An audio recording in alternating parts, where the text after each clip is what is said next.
You were both in Skull and Bones, the secret society. It's so secret we can't talk about it. What does that mean for America? The conspiracy theorists are going to go wild. I'm sure they are. I don't know. I haven't seen the web. Number 322?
It was a military plane.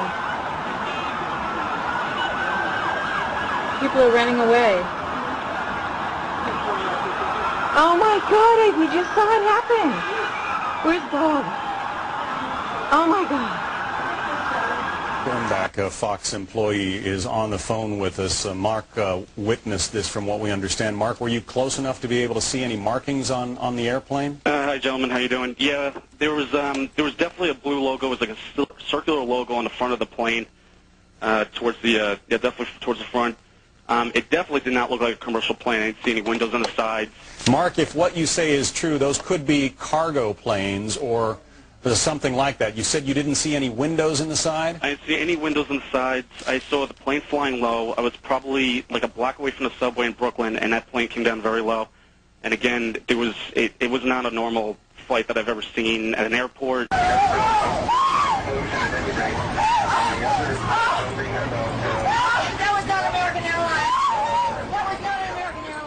There's constant discussion about him hiding out in caves, and I think many times the American people have a perception that it's a little hole dug out of the side of a mountain. Oh, no. This is it. This is a fortress. Yes. A complex, multi-tiered, bedrooms and offices on the top, as you can see. Secret exits on the side and on the bottom. Cut deep to avoid thermal detection. A ventilation system to allow people to breathe and to carry on. The entrance is large enough to drive trucks and even tanks, even computer systems and telephone systems. It's a very sophisticated operation. Oh, you bet. This is serious business. And there's not one of those. There are many of those. For days, the Americans bombed the mountains at Tora Bora with the most powerful weapons they had. The Northern Alliance had been paid more than $1 million for their help and information. And now their fighters set off up the mountains to storm bin Laden's fortress and bring back the Al-Qaeda terrorists and their leader. But all they found were a few small caves, which were either empty or had been used to store ammunition. There was no underground bunker system, no secret tunnels. The fortress didn't exist. The Northern Alliance did produce some prisoners they claimed were Al-Qaeda fighters, but there was no proof of this. And one rumour was that the Northern Alliance was simply kidnapping anyone who looked remotely like an Arab and selling them to the Americans for yet more money. The Americans now began to search all the caves in all the mountains of eastern Afghanistan for the hidden Al-Qaeda network. We found a cave. The rest of it is open, break. If nobody went up to look into that cave, people could have been hiding up there for days and watching everything that we did. But wherever they looked, there was nothing there. Al-Qaeda seemed to have completely disappeared. But then, the British arrived to help. They were convinced they could hunt down Al-Qaeda because of what they said was their unique experience in fighting terrorism in Northern Ireland. They could succeed where others had failed. The hunt for Al-Qaeda and Taliban goes on. And we stand shoulder to shoulder with the United States and our other coalition allies in the global war of terrorism. But how many Al-Qaeda have you captured? We haven't captured any Al-Qaeda, but... And how many have you actually managed to kill here in southeast Afghanistan? We haven't killed any.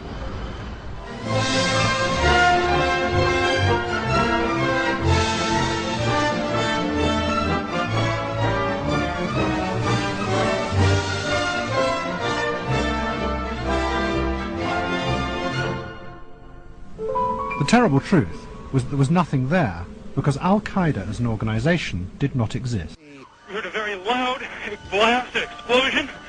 Not clear now is why this explosion took place. Do you know if it was an explosion or if it was a building collapse? To me, it sounded like an explosion. But it was a huge explosion. I saw the two buildings. I'm thinking it was a bomb. It concludes that Iraq has chemical and biological weapons, that Saddam has continued to produce them, that he has existing and active military plans for the use of chemical and biological weapons, which could be activated within 45 minutes, including against his own Shia population, and that he is actively trying to acquire nuclear weapons. Spend enormous sums, take in great risks to build and keep weapons of mass destruction. Saddam Hussein is determined to get his hands on a nuclear bomb. Nuclear weapon. Nuclear weapon. Nuclear weapon. Active chemical munitions bunkers, mobile production facilities. We know he's got chemical weapons. He's got them. He's got them. He's got them. America went to war against Iraq based on a lie. We were told in 2002 Iraq had weapons of mass destruction. The previous administration even pursued torture to try to extract false confessions to try to justify the war. It's time to tell the truth. The truth is we should not have prosecuted a war against the Iraqi people. The truth is the Democratic Senate could have stopped the Iraq war in 2002. The truth is we Democrats were given control of Congress in 2006 to end the war. Get out of Iraq. Get out of Afghanistan. Come home, America. Come home. Federal Reserve is no more federal than Federal Express. But yet it has the power to determine the direction of use of money in our economy. If we could take that power back and put the Federal Reserve under Treasury, we start to be in a position of being able to control monetary policy on behalf of the United States people. They're creating another bubble, the bailout bubble, which is bigger than the dot-com bubble, bigger than the real estate bubble. The bailout bubble is $12.8 trillion in the pipeline. The government is now being involved in businesses. It's a whole different game. There's nothing to inflate. So we're going to see the tax riots. We predicted them. So what's happening is the Federal Reserve, and by the way, the Federal Reserve is no more federal than Federal Express. It's a private company. What they're doing is these are the people that caused the problem are now being asked to fix it. It's an illusion. We should not be increasing government spending. Government should be cutting its spending. If we can cut spending enough, then maybe we can cut taxes. But if we just cut taxes and the government keeps spending, the real cost of government isn't what it taxes, but what it spends. And if it doesn't take it from us honestly through taxes, it's going to do it dishonestly by creating inflation. And that is exactly what they're doing. And we're going to pay for this, not in the future, but right now. We had a phony economy based on borrowing money, spending borrowed money. We need to base our economy on saving money, on producing things. And so the credit crunch, this is not the problem. Credit needs to be allocated away from consumers. We need to stop borrowing money and buying stuff and concentrate on saving our money so we can make stuff. And maybe that's going to mean a rather severe recession. But what the government's going to do is it's going to turn this into an inflationary depression, which is going to be much, much worse. What if the American people learn the truth? That our foreign policy has nothing to do with national security, that it never changes from one administration to the next. Welcome back. Architects and engineers for 9/11 Truth, along with former U.S. Senator Mike Gravel, call for a new investigation into the destruction of the World Trade Center skyscrapers on 9/11. Group organizers say there is hard evidence of an explosive demolition of the Twin Towers. Press TV's Rhonda Pence has more. On the heels of the anniversary of 9/11, architects and engineers for 9/11 Truth say the American public has been fed a storyline about what happened on 9/11/2001, when reportedly 19 al-Qaeda terrorists hijacked 4 commercial passenger jet airliners and crashed into the Twin Towers of the World Trade Center in New York City, killing everyone on board and many others working in the buildings. The official story is a lie. It's a fraud. Architects and engineers for 9/11 Truth say critically important evidence regarding the destruction of 3 World Trade Center towers has emerged, showing preset explosives were used in the demolition of the buildings. There had to be explosives. There's no other way for the building to come down symmetrically straight down. Like a tree, if you cut into the tree, it falls because of the side that you cut. The Twin Towers suffered total destruction in 10 to 14 seconds in near free fall accelerations. Experts here say that can only occur as a result of preset demolition explosives. Once we take the blinders off, we can see. There's very few people in America who have taken the blinders off. So we're assisting people by showing them the evidence. The group also asserts that molten metal was found post the 9/11 inquiry. Jet fuel and office fires cannot melt iron or steel. They don't get even half as hot as that. And so something else was there that's very energetic material that had to be placed throughout the buildings. How could they be so bold as to pull the largest crime, the crime of the century, really, and expect to get away with it? And in fact, they did. If there is a responsible party, it ends with Bush and comes down to Cheney, and then comes down through the military and the various bureaucracies that come. No question, this kind of activity goes to the very top. Finally, architects and engineers for 9/11 Truth are calling on U.S. Attorney General Eric Holder to request a federal grand jury investigation into this alleged.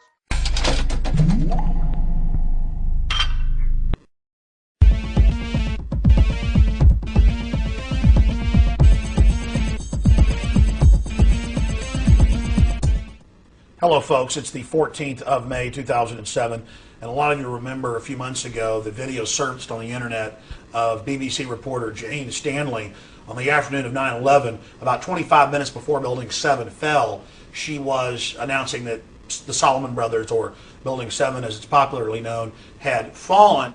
Now, more on the latest building collapse in New York. You might have heard a few moments ago I was talking about the Salomon Brothers building collapsing, and indeed it has. Apparently that's only a few hundred yards away from where the World Trade Center towers were.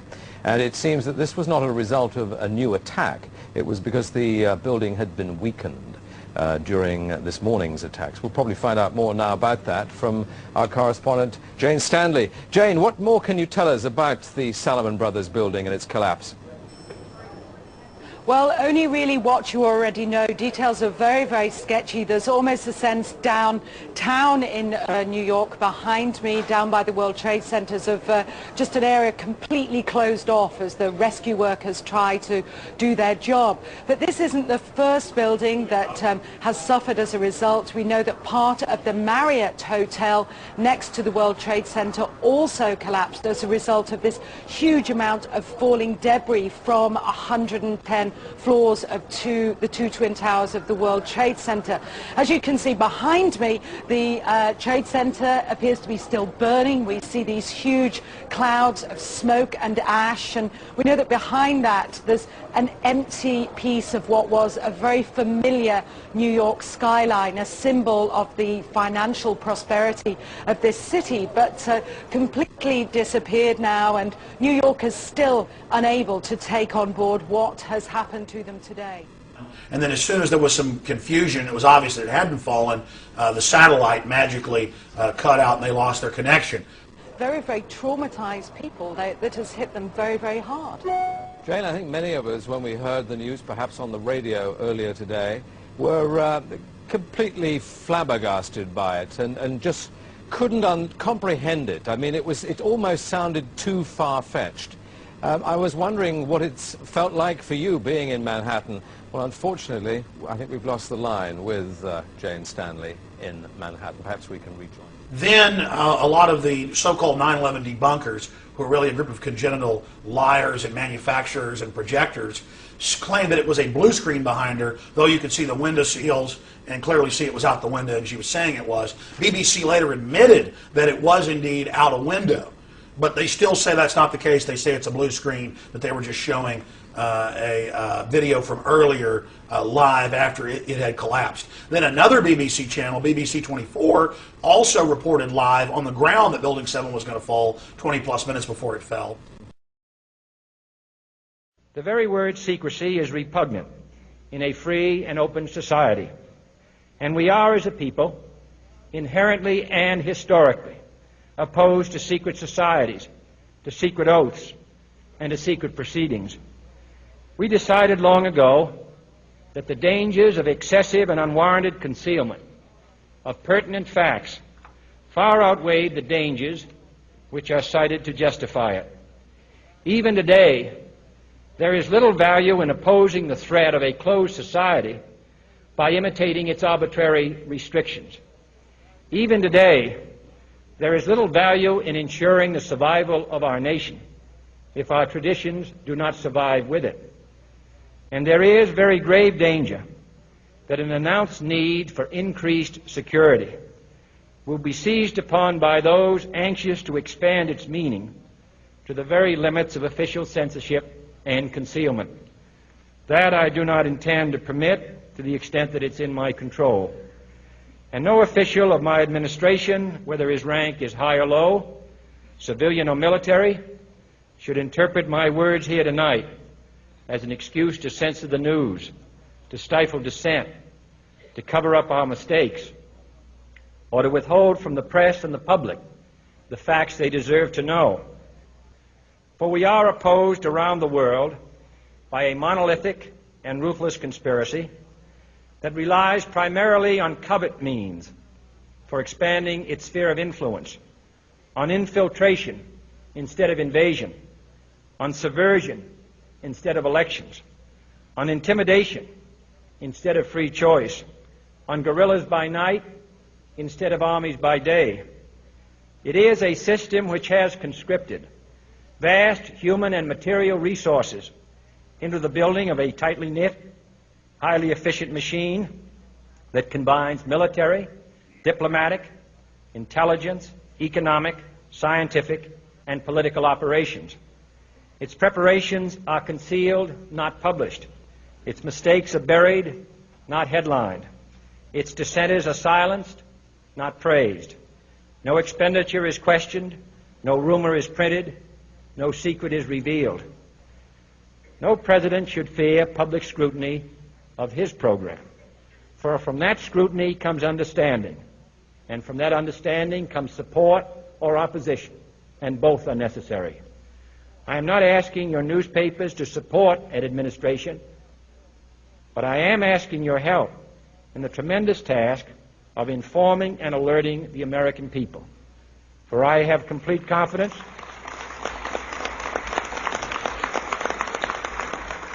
in the response and dedication of our citizens whenever they are fully informed. I not only could not stifle controversy among your readers, I welcome it. This administration intends to be candid about its errors. For as a wise man once said, an error doesn't become a mistake until you refuse to correct it. We intend to accept full responsibility for our errors, and we expect you to point them out when we miss them. Without debate, without criticism, no administration and no country can succeed, and no republic can survive. That is why the Athenian lawmaker Solon decreed it a crime for any citizen to shrink from controversy. And that is why our press was protected by the First Amendment, the only business in America specifically protected by the Constitution, not primarily to amuse and entertain, not to emphasize the trivial and the sentimental, not to simply give the public what it wants, but to inform, to arouse, to reflect, to state our dangers and our opportunities, to indicate our crises and our choices, to lead, mold, educate, and sometimes even anger. After John Kennedy's assassination in 1963, Bobby's wilderness years began. He became convinced that America should withdraw from Vietnam. In his presidential bid, removing troops from Vietnam became a priority.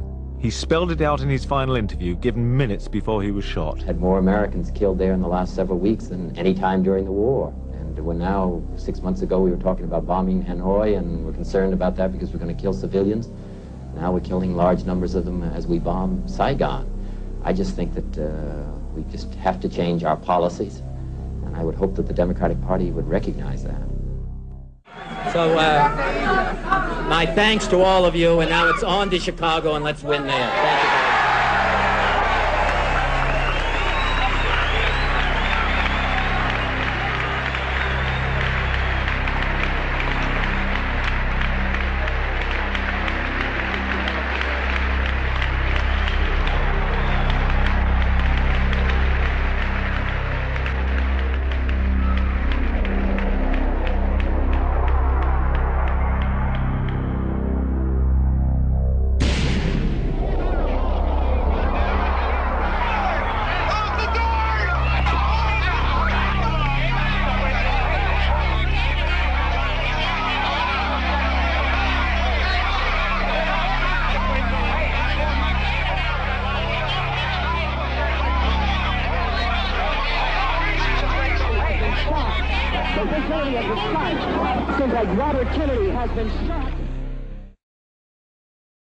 Dr. David Kelly, world-renowned expert in biological warfare and UN weapons inspector.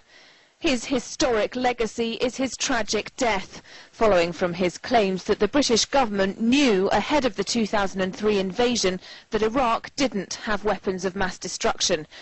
Shortly after being exposed, with the assistance of senior British government officials, as the source of the claims which emerged in the media, he was found dead, apparently having committed suicide. That was 6 years ago, and this week a group of 8 doctors is releasing a dossier saying David Kelly couldn't have killed himself. They maintain he was murdered.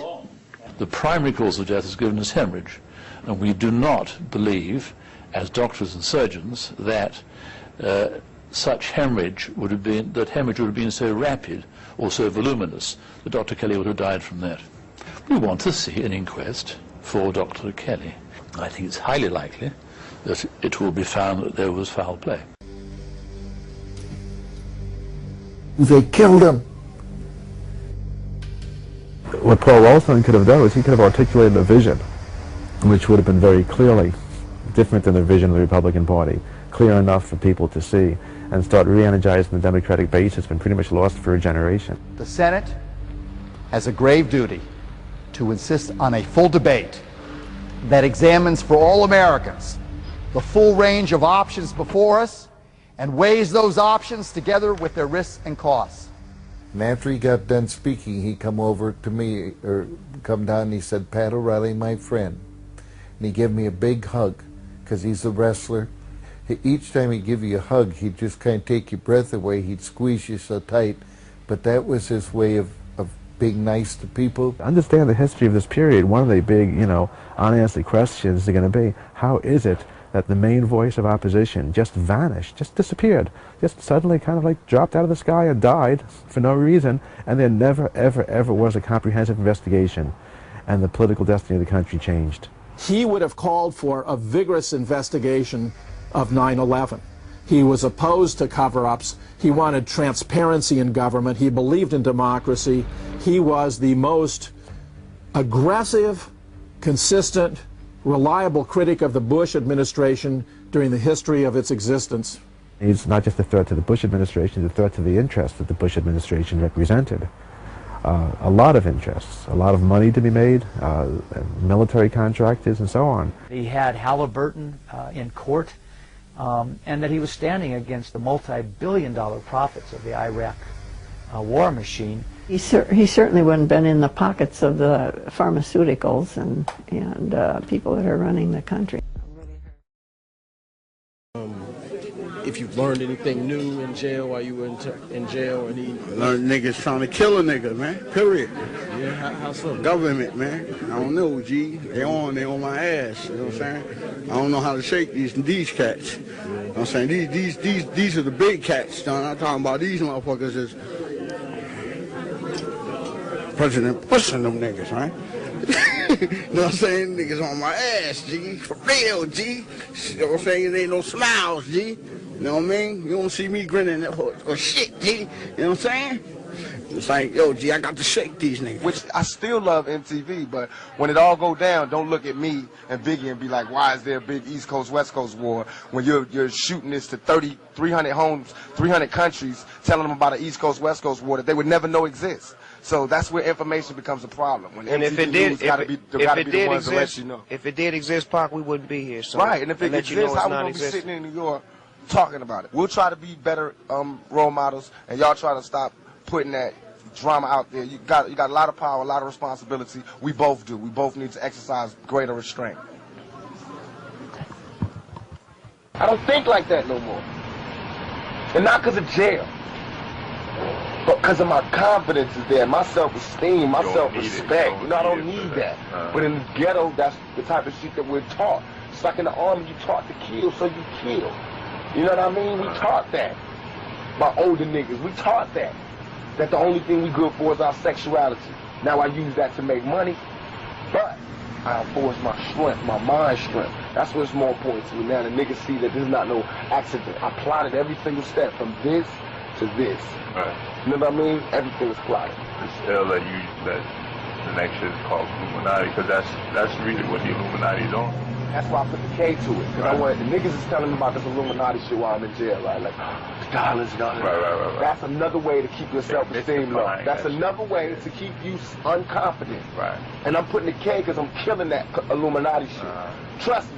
These motherfuckers wanted to kill you. Since the founding of the Illuminati, a number of officials have died at the Vatican under highly suspicious circumstances, including 3 popes. In each case, the death of the official was timed so as to have a great political significance, the telltale mark of the secret brotherhood influencing world politics for their benefit. In 1939, Pope Pius XI was poised to release a statement condemning both the Nazis and the fascists, groups doing the kind of evil that the Illuminati would be behind. But before he could make the public statement, he suddenly died. A close assistant, Cardinal Tisserand, was heard to repeat again and again in French, "They have assassinated him.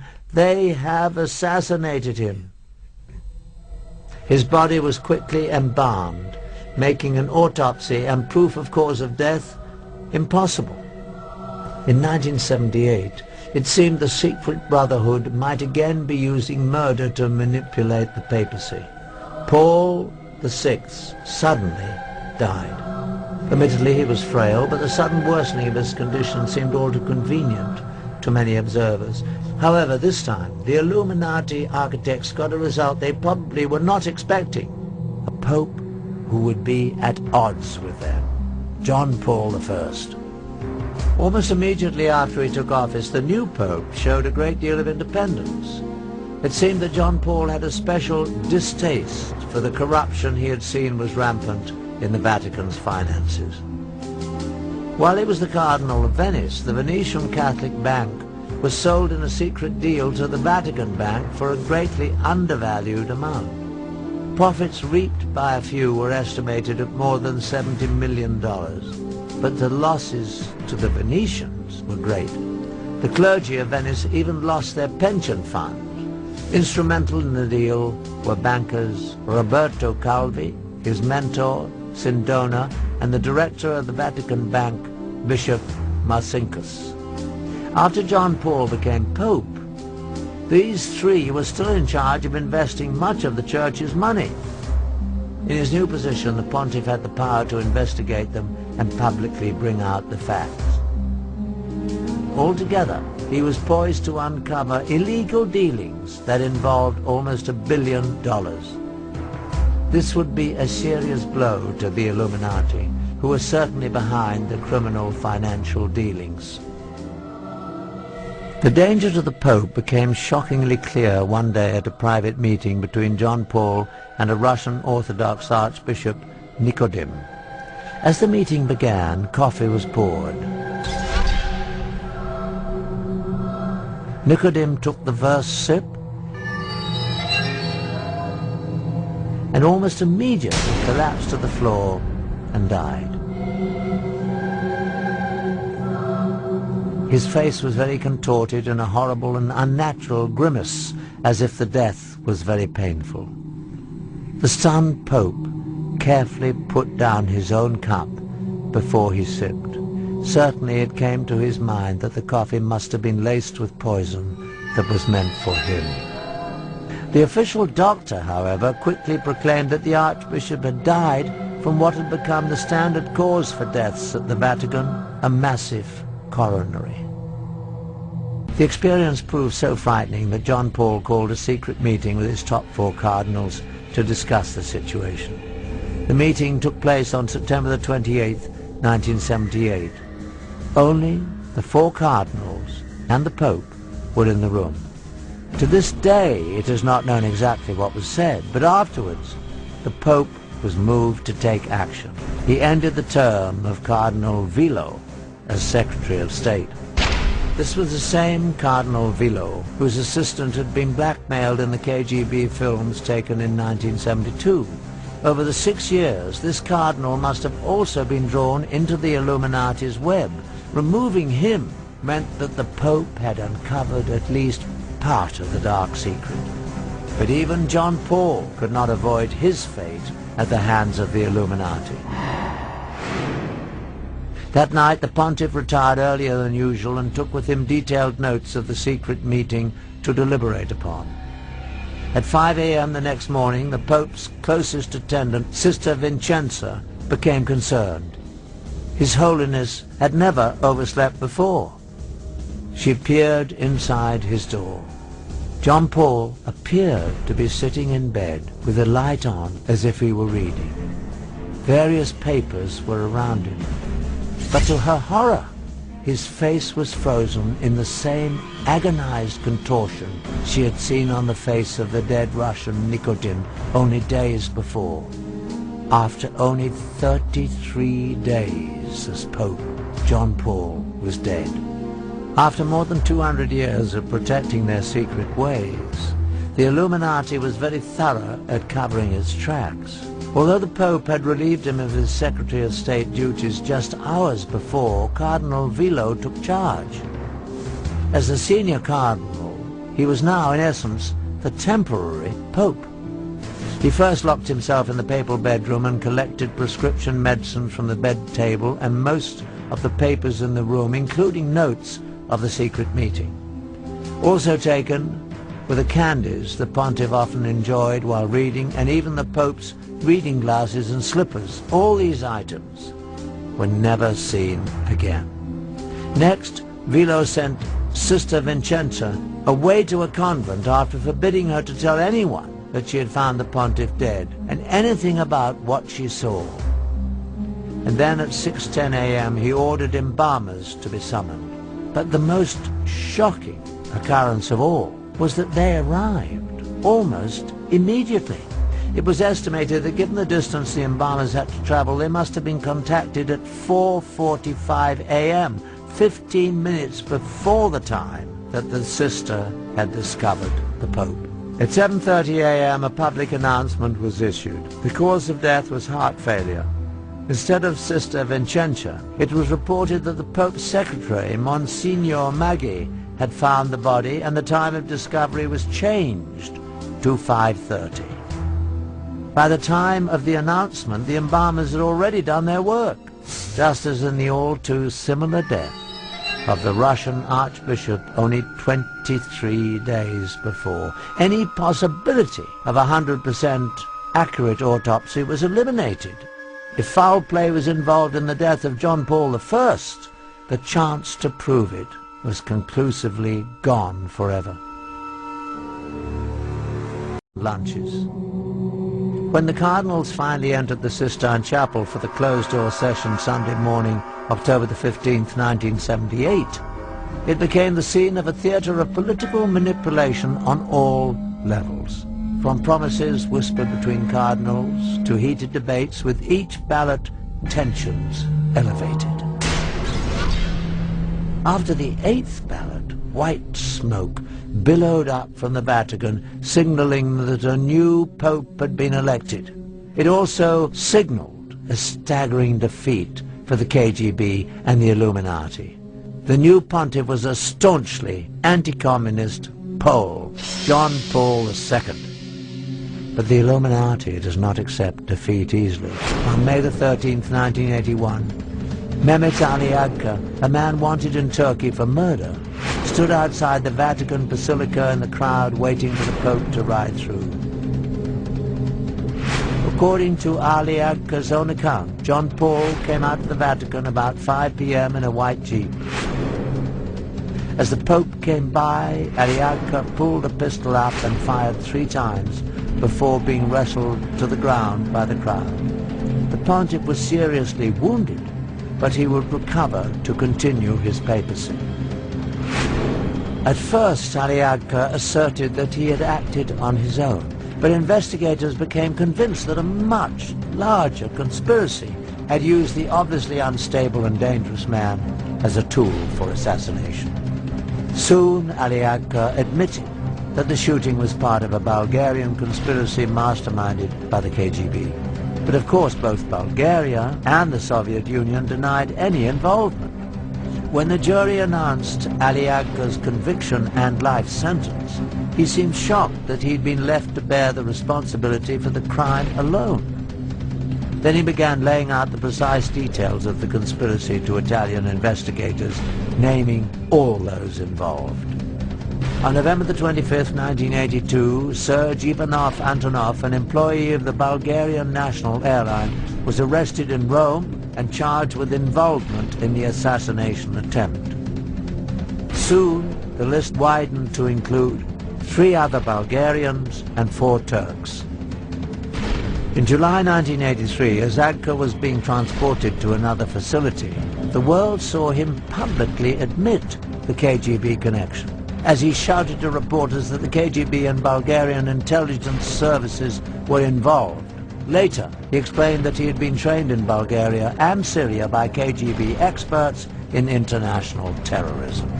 He also admitted that Antonov was an accomplice along with 2 Bulgarian embassy employees. I just wanted to know if you've if you learned anything new in jail while you were in jail, and he Learned niggas trying to kill a nigga, man. Period. Yeah, how so? Government, man. I don't know, G. They on my ass. You know what I'm saying? I don't know how to shake these cats. You know what I'm saying? These are the big cats, John. I'm talking about these motherfuckers is President Bush and them niggas, right? You know what I'm saying? Niggas on my ass, G. For real, G. You know what I'm saying? It ain't no smiles, G. You know what I mean? You don't see me grinning or shit, G. You know what I'm saying? It's like, yo, G, I got to shake these niggas. I do not think that I should apologize. Truth is never illustrated through the use of violence. This is one of the guiding principles that sits at the core of the illuminated thinking created by the man known to the world as Mahatma, the Great Soul, moral and spiritual teacher, founding father of India. The light has gone out of our lives, and there is darkness everywhere. And I do not quite know what to tell you and how to say it. Our beloved leader, Bapu as we called him, the father of the nation, is no more. Perhaps I am wrong to say that.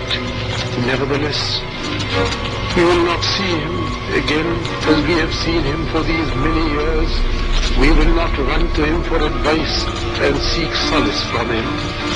And that is a terrible blow, not to me only, but to millions and millions in this country.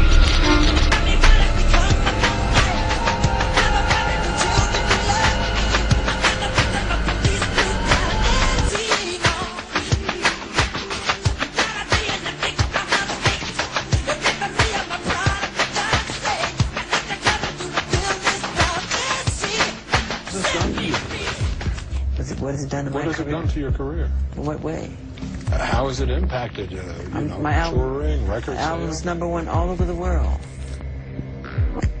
All over the world. America's the only one because I don't want to say too much. But it's not #1 in the United States. It's conspiracy, yeah. I don't want to say too much. I'm done. But this is very important, what we're fighting for. Because I'm tired, I'm really, really tired of the manipulation. I'm tired of how the press is manipulating everything that's been happening in this situation. They do not tell the truth, they're liars.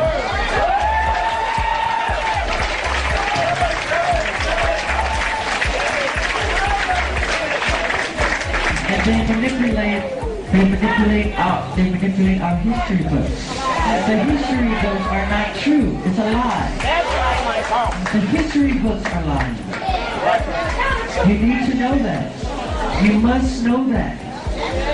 All the forms of popular music, from jazz to hip hop to bebop to soul, you talk about the different dances, from the cakewalk to the jitterbug to the Charleston to break dancing. All these are forms of black dancing.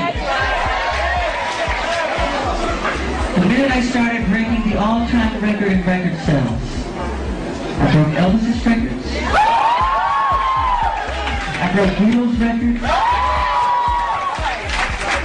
The minute it became the all-time best-selling albums in history in the Guinness Book of World Records, overnight, they called me a freak, they called me a homosexual, they called me a child molester, they said I tried to bleach my skin, they made everything to turn the public against me.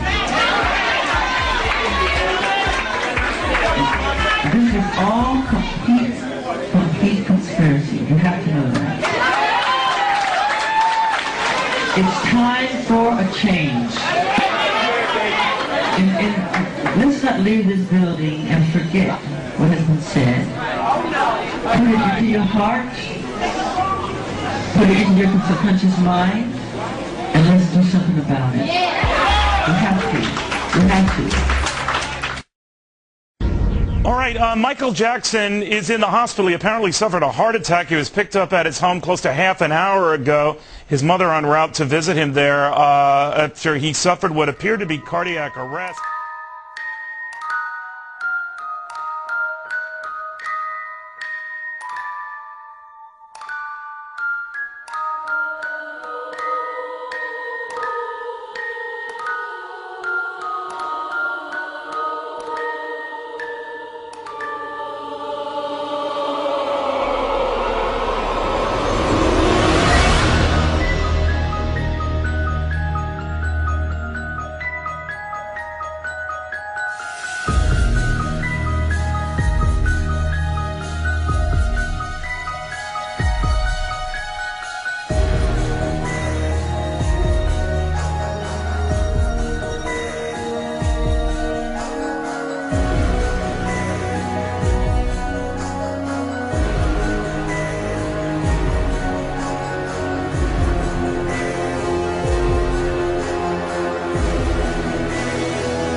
so just as I say we aren't going to let any dogs or water hoses turn us around, we aren't going to let any injunction turn us around.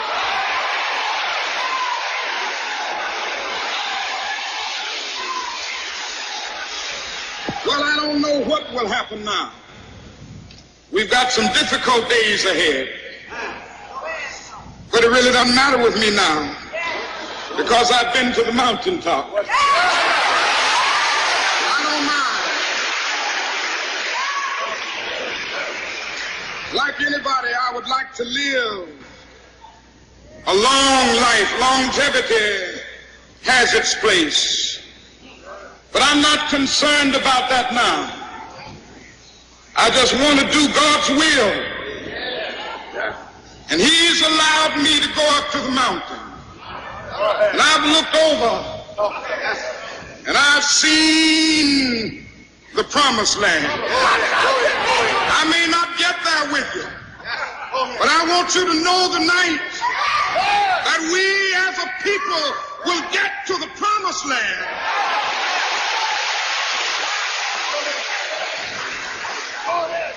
So I'm happy tonight. I'm not worried about anything. I'm not fearing any man. Mine eyes have seen the glory of the coming of the Lord.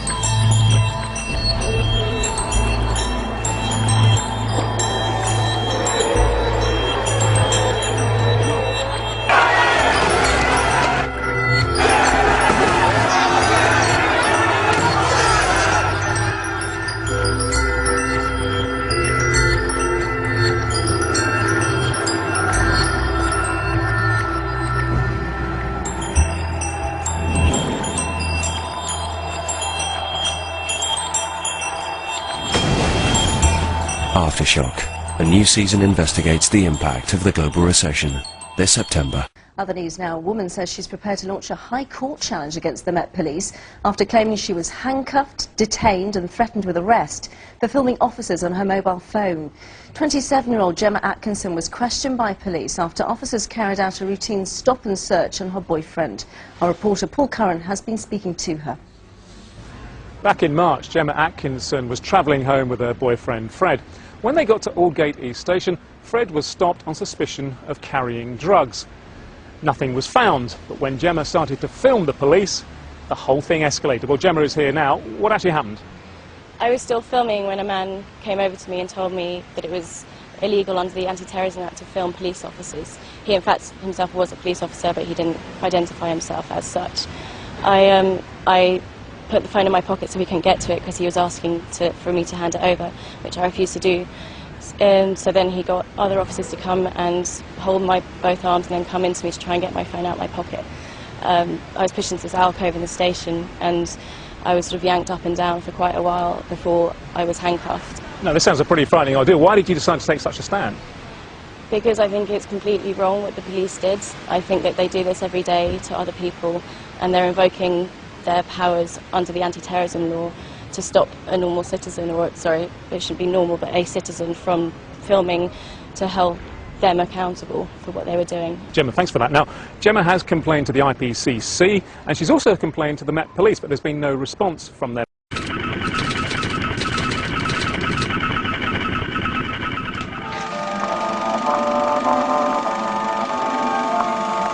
The year is 1917. And Representative Oscar Callaway enters a disturbing statement into the U.S. congressional record. The statement reveals why J.P. Morgan interests hired 12 high-ranking news managers. The 12 were asked to determine the most influential newspapers in America. They were to figure out how many news organizations it would take to control generally the policy of the daily press of the United States. The 12 found it was only necessary to purchase the control of 25 of the greatest papers. An agreement was reached. The policy of the papers was bought, and an editor was placed at each paper to ensure that all published information was in keeping with the new policy. Soon, that policy would be defined by a front group formed by J.P. Morgan and his colleagues. In fact, Morgan's personal attorney was founding president of the organization, the Council on Foreign Relations.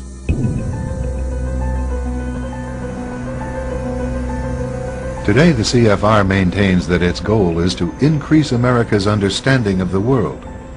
However, the actual objective of this highly exclusive club is revealed by the rare admissions of the insiders themselves. In the early 60s, a Georgetown University professor collects information for a book favorable to the network of powerful men who founded the CFR. For 2 years, Professor Carroll Quigley is allowed to examine the confidential papers and secret records of this network. Quigley reveals that these men aim to create a world system of financial control in private hands, able to dominate the political system of each country and the economy of the world as a whole. In short, they seek total and quiet control of the entire world.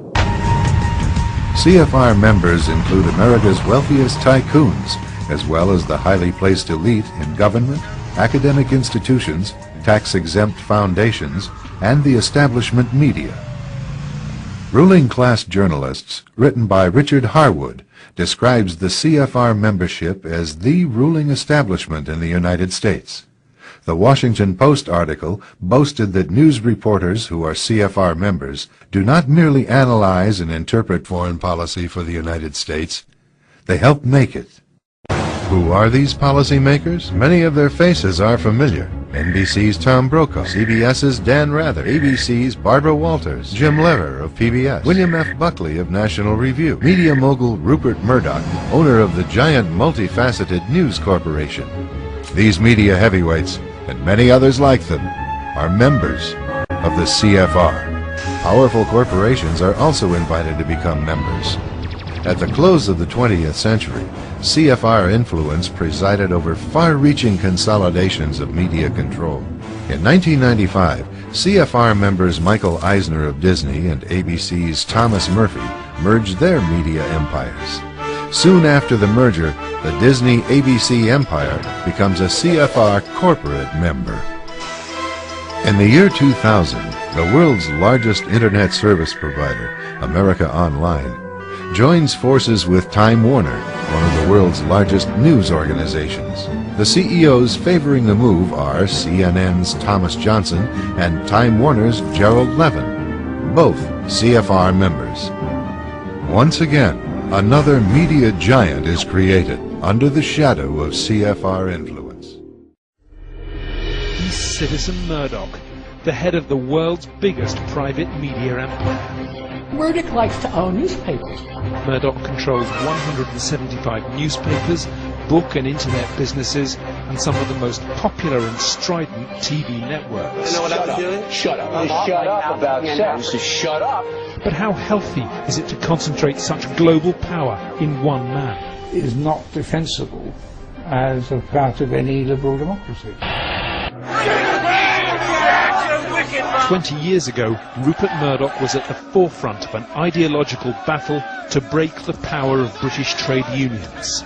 It led to blood on the streets. Back then, Murdoch had a reputation as a right-wing autocrat. It's going to be your fault, not my fault, if it doesn't work. And his empire was piecemeal and close to bankrupt. Oh, no. Today, his News Corporation is the biggest private media conglomerate the world has ever seen. We operate in more than 75 countries, 30 languages, 3/4 of the world's population. So how did he get from there to here? Standard operating procedure is find a politician who needs help, offer the help, find out what that politician can do for you, and say the help continues if you do it for me. Murdoch made a Faustian pact with conservative leaders Margaret Thatcher and Ronald Reagan. his media outlets backed them, and they smoothed his road to controlling a global media empire. But it was his relationship with British Labour leader Tony Blair that revealed Murdoch in his true politically promiscuous colours. Very early on, after becoming leader of the Labour Party, Tony Blair flew literally halfway around the world to Australia to speak to Rupert Murdoch and his principal executives. The British Labour Party regarded Murdoch as the devil incarnate. In his party, who have told him that there is no spoon long enough to allow him to sup safely with the Murdoch devil. Murdoch offered Blair a deal, support in making him Prime Minister in return for extraordinary power within the British government. He was actually more influential in terms of policy with the Prime Minister than most of the members of the Cabinet, and in effect he was the 22nd member of the British Cabinet. Across the world, Murdoch has proved keenly aware of the tension between journalism and his business interests. He owned the South China Morning Post. They ran some articles that said the wrong thing about China, and he immediately sold the paper. And he said, why should I own a newspaper that makes people angry in Beijing, which is a place where I wish to do business? But it was the Iraq War which revealed the extent to which Murdoch was prepared to use his extraordinary personal power to influence the course of world events. Rupert, is there any agenda that you want to shape? For example, take the war. I mean, have you shaped that agenda at all in terms of how the war is viewed? I mean, we've tried. He adopted it as a house policy. He got more or less the war that he was shouting for. That is, incompetent, underfunded, pointless, cruel and bizarre. But he got a war. Today, the world's most pragmatic private media magnate increasingly dictates what we read, hear and see. We report, you decide. We're not favoring anyone. It's potentially catastrophic. If the media is simply a servant of whatever bunch of burglars have seized power in the capital, then democracy is in red alert. Adam Weishaupt, a Jesuit-trained professor of canon law, well versed in the occult, formed a new secret organization that would unite all the secret societies for an unthinkable purpose: to gain complete control over the world and its resources, and to achieve total domination of its people. Weishaupt euphemistically described it as a new world order. His diabolical brotherhood was founded on a synthesis of the themes of secret societies that had gone before. He skillfully combined Masonic secret rituals and knowledge, the assassins' Islamic mysticism, killing arts and use of hashish, the Priory of Zion's influential membership, and the Templars' wealth, power, military science and vendetta against the Catholic Church. To that, he added his own knowledge of the occult.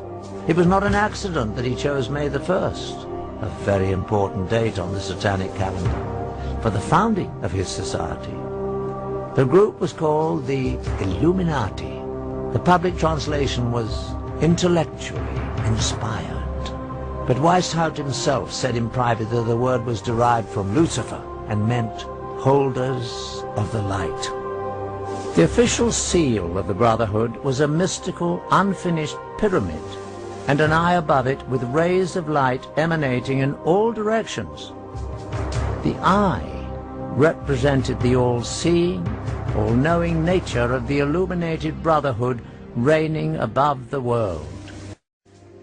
To his followers, the founder listed the 5 top secret primary means that would be used to accomplish his dark goal of total world domination. 1. Monetary and sex bribery would be used to gain control of men already in high places in the various levels of all governments and other fields of endeavor. 2. The Illuminati who were on the faculty of colleges and universities were to cultivate the best students for the cause. 3. Influential people and specially trained students under the control of the Brotherhood would be placed behind the scenes of all government, religious and financial institutions and used as agents. fall. The secret society would develop absolute domination of the media so that all news and information could be slanted to convince the masses that a one-world government is the only solution to our many problems. 5. The final phase of the operation would employ all resources in place to initiate military coups that would overthrow all opposing governments and put the world under one global government controlled by the Illuminati. The group was originally composed of 32nd-degree Masons and used various Masonic lodges as recruiting grounds and fronts. The highest-ranking Mason to be recruited was a nobleman from North Germany, Baron Koenigke.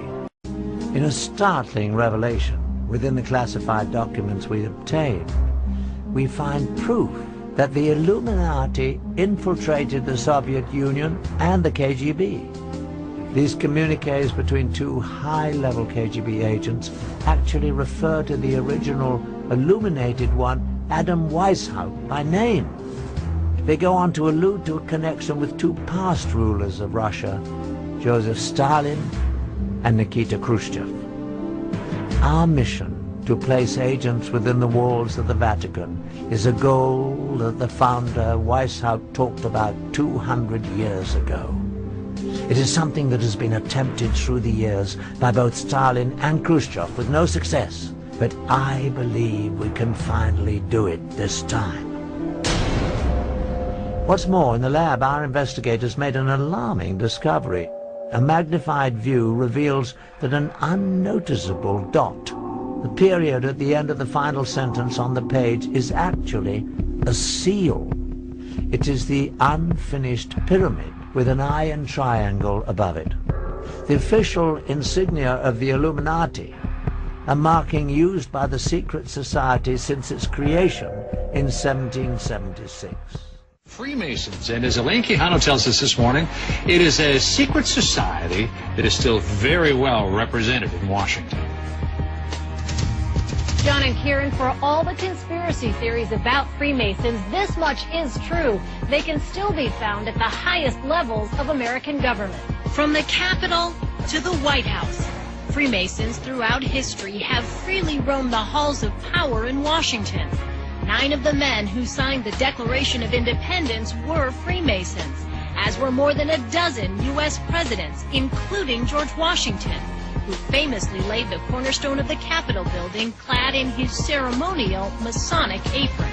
These days, Masons can still be found in powerful government positions, but getting someone to chat about it can sometimes be tricky. I'm doing healthcare.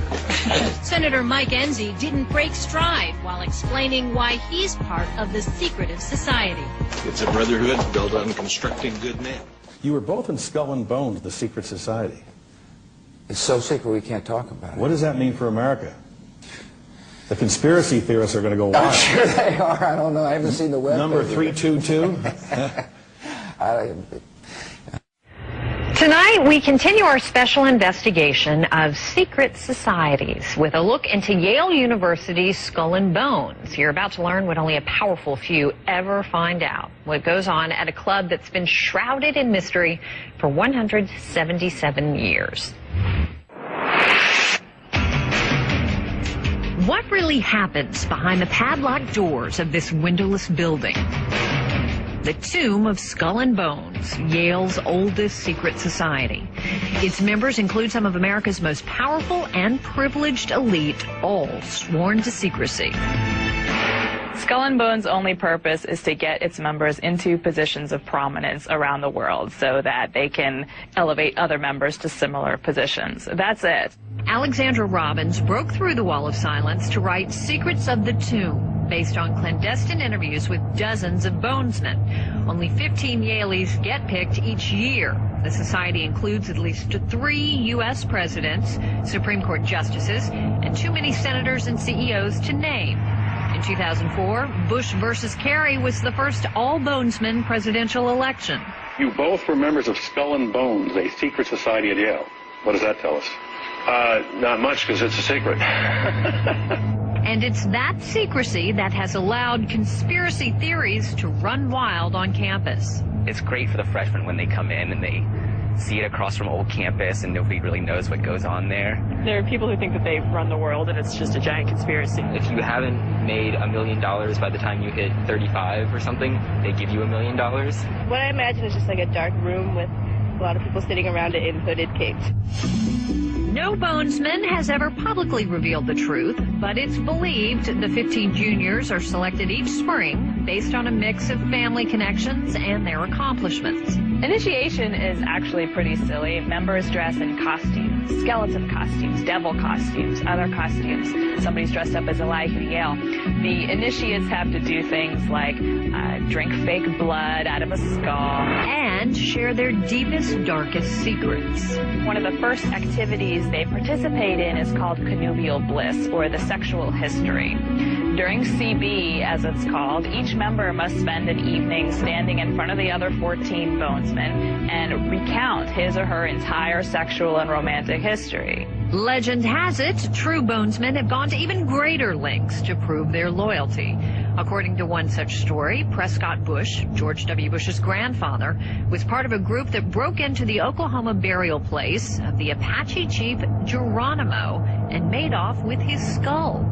Judith Schiff, an archivist at Yale's library, says there is some evidence to support the claim. There happened to be a letter there amongst the students who were friends from a friend of Prescott Bush who said he and Prescott Bush had indeed stolen the skull of Geronimo.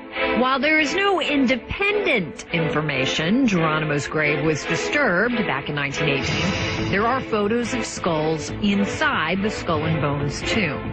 We saw some of the earlier photographs of the society. Their annual picture was always taken around a table on which was at least one skull that they owned. So what's the payoff for all the secrecy, all the elaborate rituals? Well, here's the thing. Skull and Bones has a reputation of taking care of its own, no matter the cost.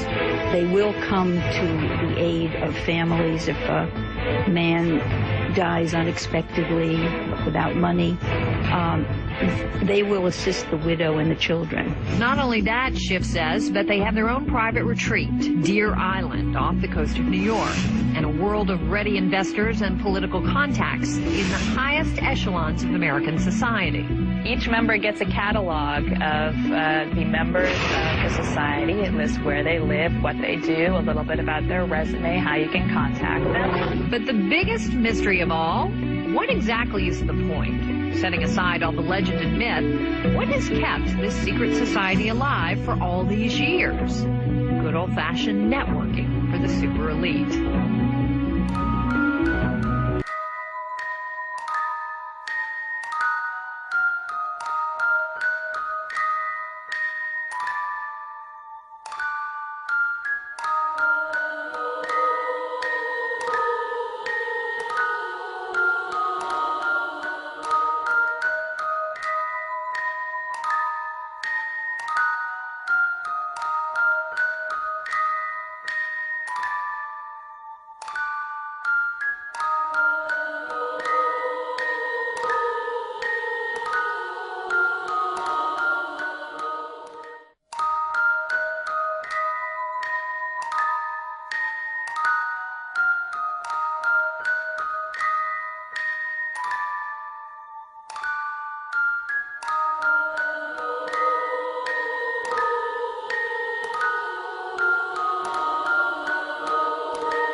back to the point where you can start to look at fundamentals, and that's good news. What happened? I think you're in a liquidation phase. I think Kirsten had it exactly right. I think there's a bunch of wrong-footed moves by Hank Paulson and the Illuminati of the country, if you will, and I think we're paying for it right now. The argument to you this evening. Under the momentum of globalization, the world is opening up, and at an astonishing speed. Old boundaries of culture, identity, and even nationhood are falling. This nation is right now fighting for its survival, but we are also fighting for world peace, and we are also fighting for future world order. The worst thing was that I was standing there with my people, they were bombed, and I was just targeted like them, and as elected president, official in charge of their protection, I couldn't do anything about it. But the point here is, it's not about me, it's about the idea of freedom.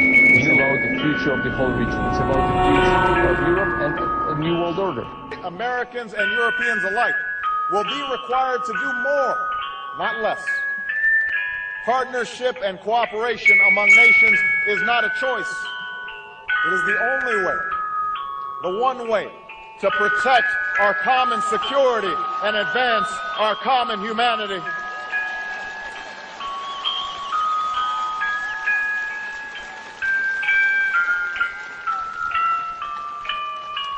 That is why the greatest danger of all is to allow new walls to divide us from one another. The walls between old allies on either side of the Atlantic cannot stand.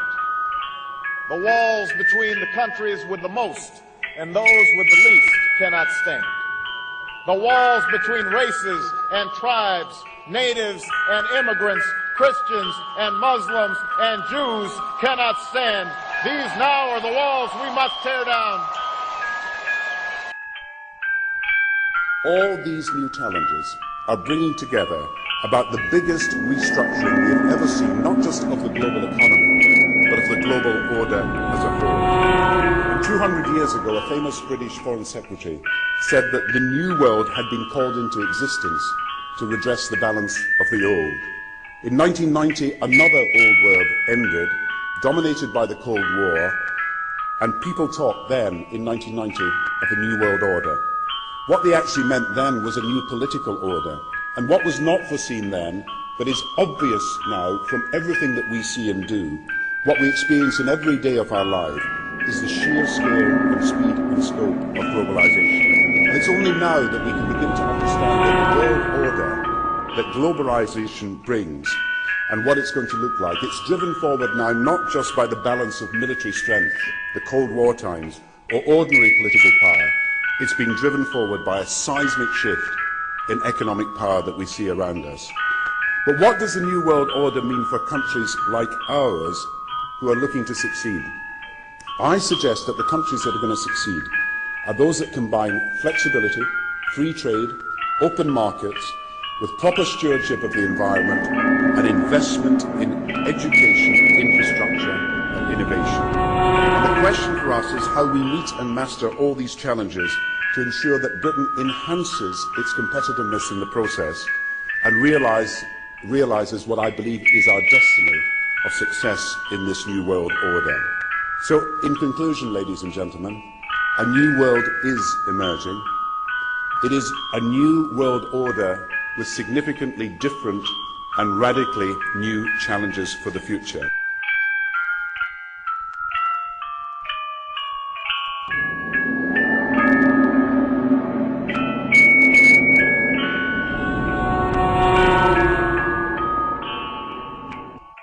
We have before us the opportunity to forge for ourselves and for future generations a new world order, a world where the rule of law, not the law of the jungle, governs the conduct of nations. When we are successful, and we will be, we have a real chance at this new world order, an order in which a credible United Nations can use its peacekeeping role to fulfill the promise and vision of the UN's founders. Open way, the big questions of the European project. I'm thinking more specifically of the economic and social agenda, And this is a particularly urgent matter because of the environmental and energy challenges we face and the aspirations we have for greater security and justice for all our fellow citizens. We're living through exceptionally difficult times. The financial crisis and its dramatic impact on employment and budgets, the climate crisis which threatens our very survival, a period of anxiety, uncertainty and lack of confidence. Yet these problems can be overcome by a joint effort in and between our countries. 2009 is also the first year of global governance with the establishment of the G20 in the middle of the financial crisis. The climate conference in Copenhagen is another step towards the global management of our planet. Our mission, our presidency, is one of hope, supported by acts and by deeds. Well, good morning, Mr Van Rompuy. You've been in office for 1 year, and in that time the whole edifice is beginning to crumble. There's chaos. The money's running out. I should thank you. You should perhaps be the pin-up boy of the Eurosceptic movement. But just look around this chamber this morning. Just look at these faces. Look at the fear. Look at the anger. Poor old Barroso here looks like he's seen a ghost. You know, they're beginning to understand that the game is up. And yet, in their desperation to preserve their dream, they want to remove any remaining traces of democracy from the system. And it's pretty clear that none of you have learned anything. You know, when you yourself, Mr Van Rompuy, say that the euro has brought us stability, I suppose I could applaud you for having a sense of humour, but isn't this really just the bunker mentality? You know, your fanaticism is out in the open. You talked about the fact that it was a lie to believe that the nation state could exist in a 21st century globalised world. Well, that may be true in the case of Belgium, who haven't had a government for 6 months, but for the rest of us, right across every member state in this union, and perhaps this is why we see the fear in the faces, increasingly people are saying, we don't want that flag, we don't want the anthem, we don't want this political class, we want the whole thing consigned to the dustbin of history. And we had the Greek tragedy earlier on this year, and now we have the situation in Ireland. Now I know that the stupidity and greed of Irish politicians has a lot to do with this. They should never ever have joined the euro. They suffered with low interest rates, a false boom and a massive bust. But look at your response to them. What they're being told, as their government's collapsing, is that it would be inappropriate for them to have a general election. In fact, Commissioner Wren here said they had to agree their budget first before they'd be allowed to have a general election. Just who the hell do you think you people are? You are very, very dangerous people indeed. Your obsession with creating this euro state means that you're happy to destroy democracy. You appear to be happy for millions and millions of people to be unemployed and to be poor.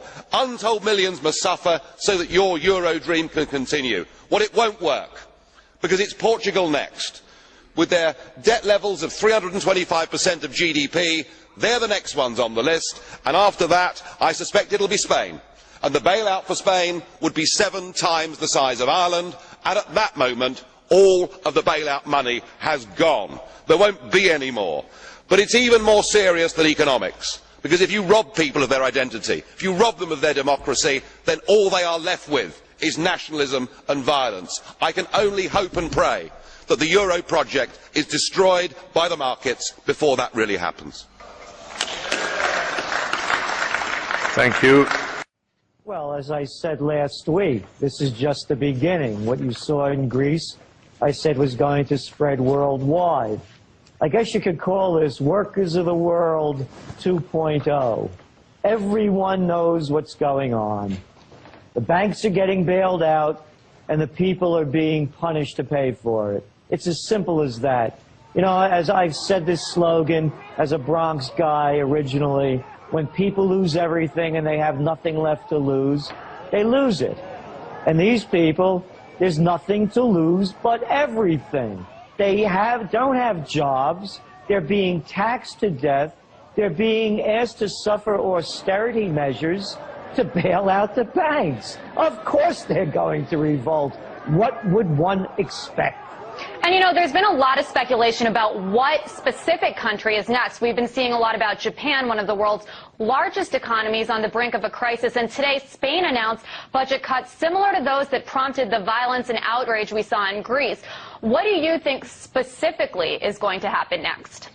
Well, it's tough to pick which one. It's highly unlikely in Japan, more so in Spain. There's a 20% unemployment rate in Spain. You're looking at young people between the ages of 17 and 25. It's over 50%. They have nothing to do with a lot of time on their hands, educations that are useless, and becoming more and more angry each day as the atrocities continue to grow. This is unprecedented. It's the greatest bank robbery in world history, and the banks are doing the robbing. The people are not going to tolerate it.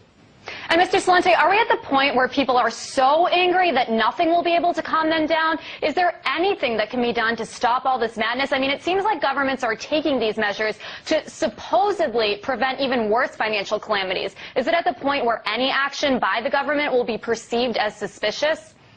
Who's the government? Goldman Sachs, JP Morgan Chase, the Deutsche Bank bandits, the Credit Suisse swindlers? Who's the government? They keep coming up with this logic that if they don't get bailed out, if the banks have to take a haircut, that's white shoe boy language for taking losses, then the whole world financial system will collapse. Let them take their losses. Greece is going to default on part of their debt anyway, if not all of it. They made a bad bet. The creditors have to lose their money. And until that happens, we're going to see more and more violence as the people are forced to bail out the bankers. And, you know, keeping on the theme of maybe being perhaps a little bit more specific than in some of our previous conversations, when do you think that violence is going to come across the pond here to the United States? I mean, when will all of what's going on over there translate to here, to American soil? Yeah, it could be any trigger point, but you're seeing it with these tea parties and tax protests. The people are ready to riot. And if the economy here collapses, as we forecast it will, and you saw just a week ago we had, what, 1,000-point drop in the Dow within minutes, and of course they still don't know why it happened. So when we're seeing more and more people hit the unemployment lines, more and more austerity measures, we can't put a precise date on it. No one can. But it's in the making. It's bubbling. It's not even bubbling beneath the surface. It's on the surface. Bombshell many governments across the world have been waiting for finally drops. WikiLeaks is the website that lets whistleblowers pass on secret documents to journalists anonymously. It's already been the source of a number of embarrassing exposés. Now its Australian founder, Julian Assange, can claim his greatest coup yet. 250,000 confidential cables sent by US diplomats have been released to 5 newspapers. They contain many explosive claims that were never intended to be made public. The Guardian newspaper, which got an advance viewing of the confidential documents, said they contain allegations of inappropriate behaviour by one unnamed member of the British royal family. There are also serious political criticisms of David Cameron made by top US officials. Equally embarrassing is the claim that the documents contain devastating critiques of British operations in Iraq. Hillary Clinton's accused of telling US diplomats to spy on United Nations leaders, while an account of secret conversations between Saudi Arabia's King Abdullah and US officials suggest the Arab ruler urged the Americans to take military action against Iran. There are suggestions of links between the Russian government and organized crime, and the Chinese government's accused of getting computer experts to conduct a global campaign of sabotage. The Foreign Office has joined the US government in condemning the leaks, saying Britain has a very strong relationship with the US government and that will continue. Some significant stuff. Tom Flanagan.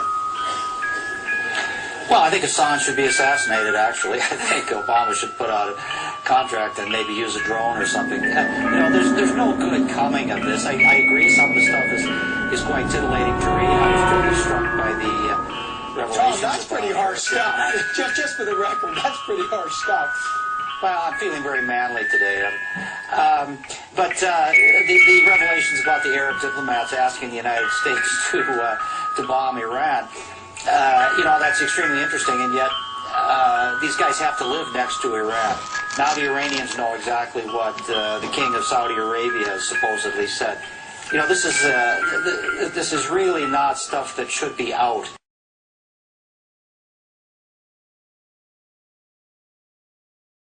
Could a strange substance found by a Southwest Arkansas man be part of a government test? Well, that's the question at the heart of a phenomenon called chemtrails, now getting widespread attention. Well, tonight, KSLA News 12 investigation reporter Jeff Farrell shows us the results of testing we had done about what's in our skies.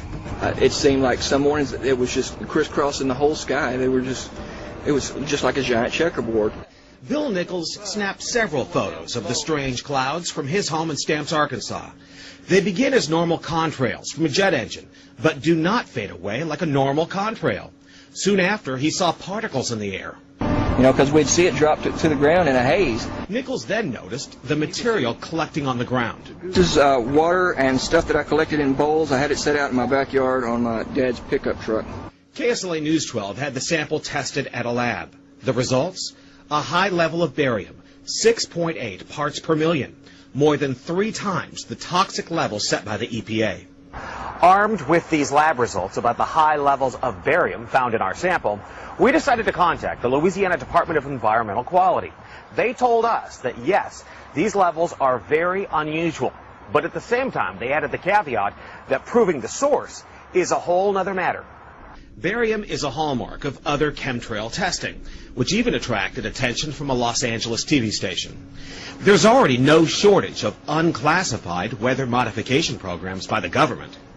But those who fear chemtrails could be secret biological or chemical testing on the public point to the 1977 Senate hearings in particular, which confirmed 239 populated areas had been contaminated with biological agents. You can see scattered showers still showing up on the Pacific Northwest radar throughout the region. The heaviest, of course, well to our north. Here in southern Oregon and northern California, we've got a bit of an unusual situation. Now, this first portion of the radar cycle fairly bland and typical, but then you see these bands of very distinct cloud cover moving into the region.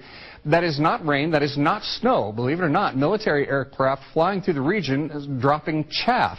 Small bits of aluminum, sometimes it's made of plastic or even metallicized paper products, but it's used as an anti-radar issue, and obviously they're up there practicing. Now, they won't confirm that, but I was in the Marine Corps for many years, and I'll tell you right now, that's what it is.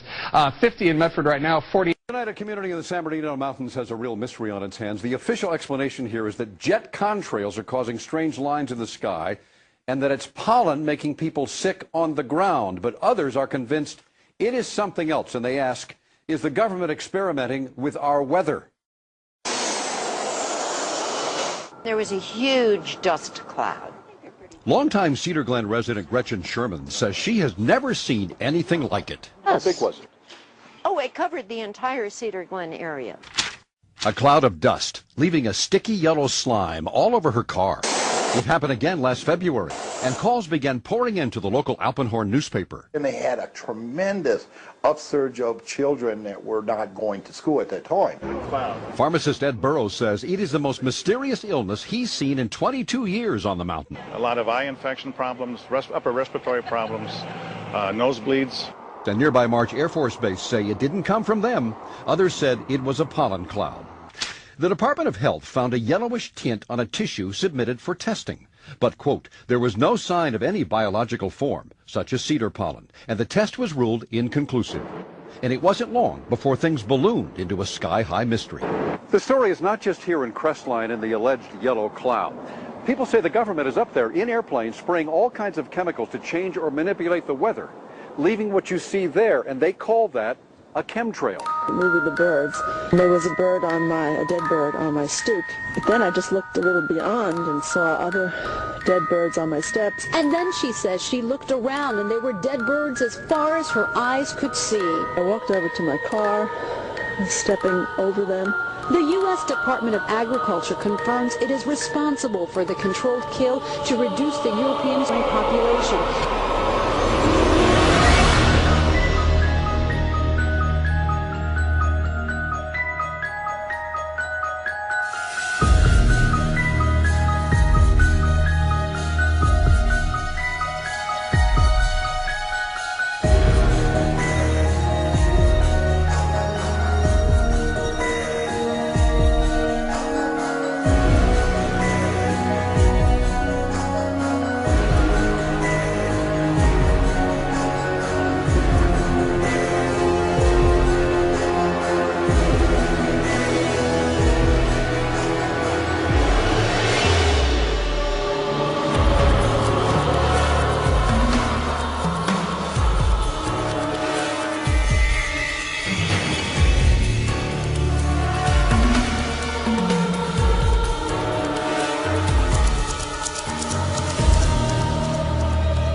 Here's your list of charges. You hacked into the Army, the Navy, the Air Force, the Department of Defense and NASA, amongst other things. Why?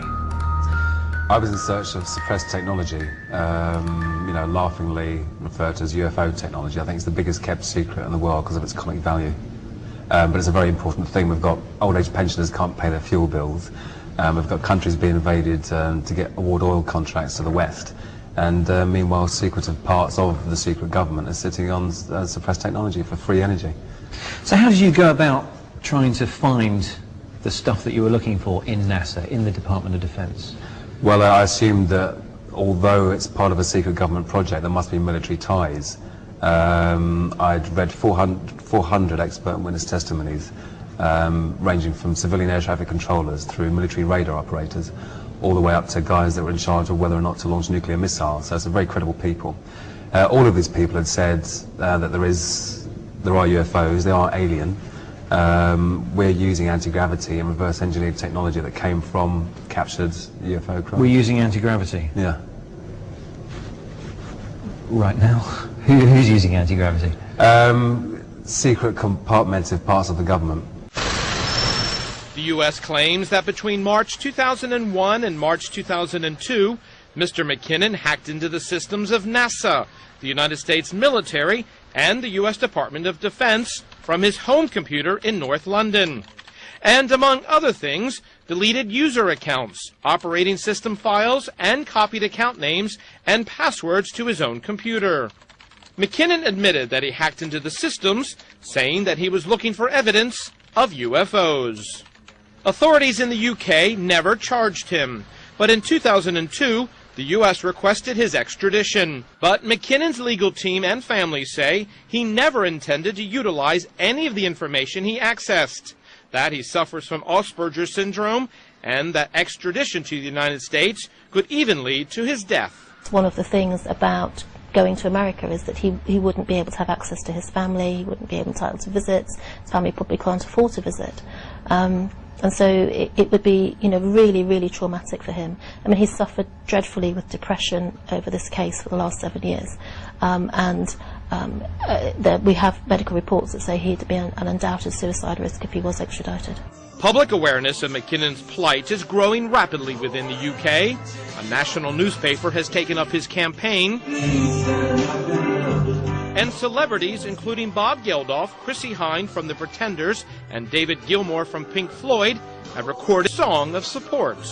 I'm hoping, to get tried in my own country by a jury of my peers, and that hopefully the CD and the music and everything will reach out in a slightly different way. We've reached out politically, etc. We've reached out the news media, and now we're trying to reach out on an artistic level as well. His family says that despite the increase in public support, time and potential solutions are rapidly running out. It's just not fair, it just isn't. And I really what we want is justice, fairness, and for Gary to be tried in this country. And we also don't take on board that we've had a 7-year sentence of hell, basically, that every day you wake up in terror. It's difficult to put one foot in front of the other because you think, are they taking him? Gary supporters will continue to fight until they get what they say is justice for him. But what the United States sees as justice may be an entirely different matter. So far, the U.S. has refused to comment publicly on the case. Jim Bolton, CNN, London. I think we have a question from Tom Bradbury.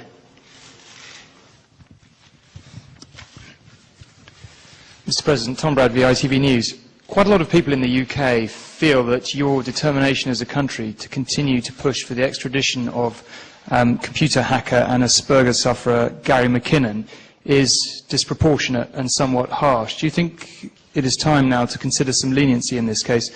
And Prime Minister, you've expressed very strong views on this matter, suggesting that Mr. McKinnon shouldn't be extradited. Your Deputy Prime Minister has expressed even stronger views. Did you discuss that with the President today? And if not, would now be a good moment to share your views with us once again? Shall I go? Please, go ahead. It is something that we discussed in our meeting. Clearly there's a discussion going on between the British and the Americans about this, and I don't want to prejudice those discussions. We completely understand that Gary McKinnon stands accused of a very important and significant crime in terms of hacking into vital databases, and nobody denies that that is an important crime that has to be considered. But I have had conversations with the US ambassador, as well as raising it today with the President about this issue, and I hope a way through can be found. Well, one of the things that David and I discussed was the increasing challenge that we're going to face as a consequence of the Internet and the need for us to cooperate extensively on issues of cybersecurity.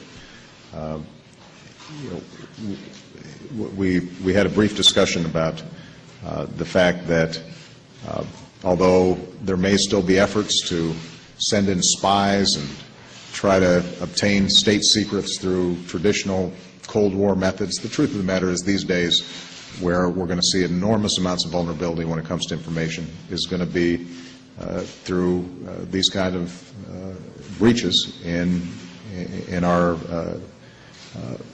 information systems. So we take this very seriously, and I know that the British government does as well. Beyond that, one of the traditions we have is the President doesn't get involved in decisions around prosecutions, extradition matters. So what I expect is that my team will follow the law, but they will also coordinate closely with what we've just stated is an ally that is unparalleled in terms of our cooperative relationship. And I trust that this will get resolved in a way that underscores the seriousness of the issue, but also underscores the fact that we work together and we can find an appropriate solution. All right. Thank you very much, everybody. Thank you very much.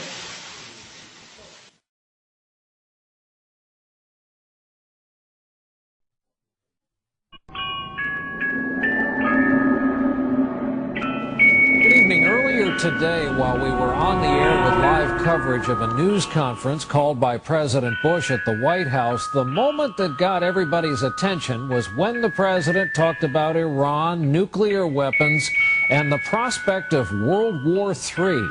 Facing reporters, the president raised the stakes today about Iran's pursuit of nuclear weapons, saying pointedly such ambition could lead to war. So I've told people that if you're interested in avoiding World War III, it seems like you ought to be interested in preventing them from having the knowledge necessary to make a nuclear weapon. Jack Cafferty, he's in New York right now. Jack. I don't know about wisdom, but you get a little outraged. We better all hope nothing happens to our inspector, the Republican head of the Senate Judiciary Committee, because he might be all that's standing between us and a full-blown dictatorship in this country. He's vowed to question these phone company executives about volunteering to provide the government with my telephone records and yours and tens of millions of other Americans. Shortly after 9/11, AT&T, Verizon, and Bell South began providing the super-secret NSA with information on phone calls of millions of our citizens. All part of the war on terror, President Bush says. Why don't you go find Osama bin Laden and seal the country's borders and start inspecting the containers that come into our ports? The president rushed out this morning in the wake of this front-page story in USA Today and declared the government's doing nothing wrong and all this is just fine. Is it? Is it legal? Then why did the Justice Department suddenly drop its investigation of the warrantless spying on citizens? Because the NSA said Justice Department lawyers didn't have the necessary security clearance to do the investigation. Read that sentence again. A secret government agency has told our Justice Department that it's not allowed to investigate it. And the Justice Department just says okay and drops the whole thing. We're in some serious trouble here, boys and girls. Here's the question. Does it concern you that your phone company may be voluntarily providing your phone records to the government without your knowledge or your permission? If it doesn't, it sure as hell ought to. Email us your thoughts at CaffertyFile@CNN.com or go to CNN.com/CaffertyFile. And now to discuss the effect of the latest leak on global policy, I'm now joined by trend forecaster Gerald Salenti. He's there in New York. Good to see you, Gerald. So what do you make all of this? What do the latest leaks tell us about confidentiality in the US State Department? Well, it's another example of how inept the United States government is at just another level. Whether it's losing wars in Iraq or Afghanistan, whether it's its insane policy that they call at the TSA to grope people and feel them up as they're going through security, whether it's failed health care or how about this one, a failed economic policy. Everything that Washington touches, they turn to ruin. And this is just merely another example of their levels of incompetence. Let's talk about the methodology here. Is this latest revelation, do you think, a sign of how we're going to get our information in the future? Is this a new kind of journalism, or somewhat underhand journalism, moving away from conventional ways of getting information?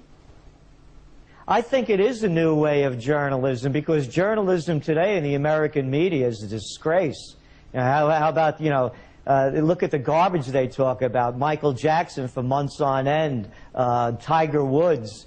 So the internet is opening up a whole different way of new journalism for the 21st century.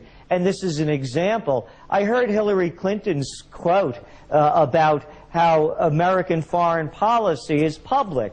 Well, great. These WikiLeaks are making it more public. We're seeing how incompetent they are, what doublespeak they use, how they show us handshakes and smiles on TV while they're doing dirty talk behind their backs. No, this is the new way of journalism. However, but look what's going on also. Some clowns out there that call themselves congressmen call this stuff terrorism. So we're going to have a position where the federal government, as they did last week, they're going to start closing down sites and prosecuting people. Let me just ask you, though, that nevertheless, there are claims that this could endanger lives, this could ruin international relations, and also threaten national security. It's a reckless way of getting information. What do you say about that? Oh, well, they're claims. They're baseless claims. Hey, how about this claim? Saddam Hussein has weapons of mass destruction and ties to Al-Qaeda. I mean, they make claims all the time. Why would anyone of a thinking adult's mind believe anything the government says to them, especially when we see these facts revealed in another light?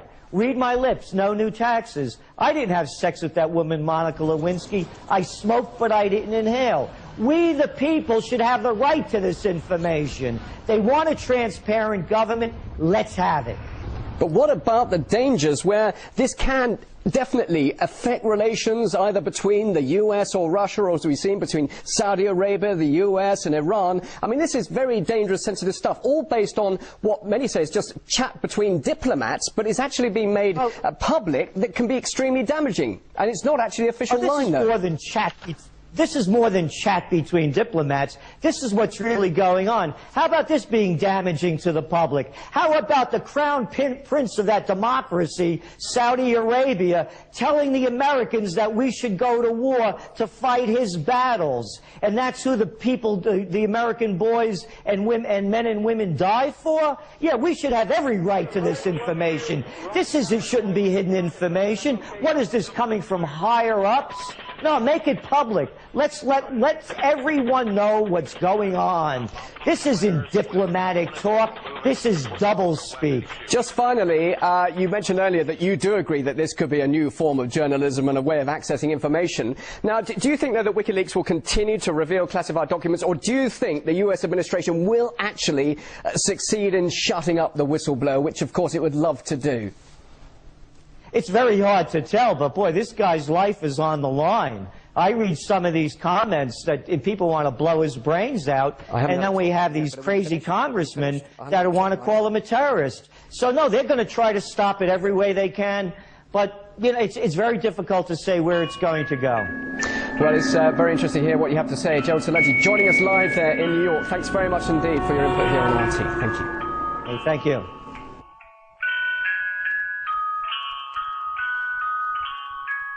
Arrest warrant has been received in the UK for the founder of the website WikiLeaks.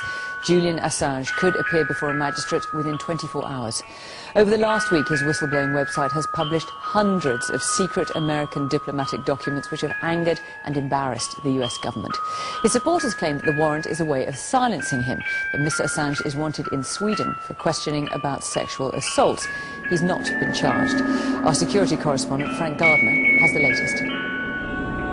The man in the middle of the WikiLeaks storm, Julian Assange. the 39-year-old founder of the whistleblowing website. His arrest warrant from Sweden on sex charges arrived in Britain this afternoon. He's also being sought by Interpol. This is their red notice alerting police that he's on their most wanted website.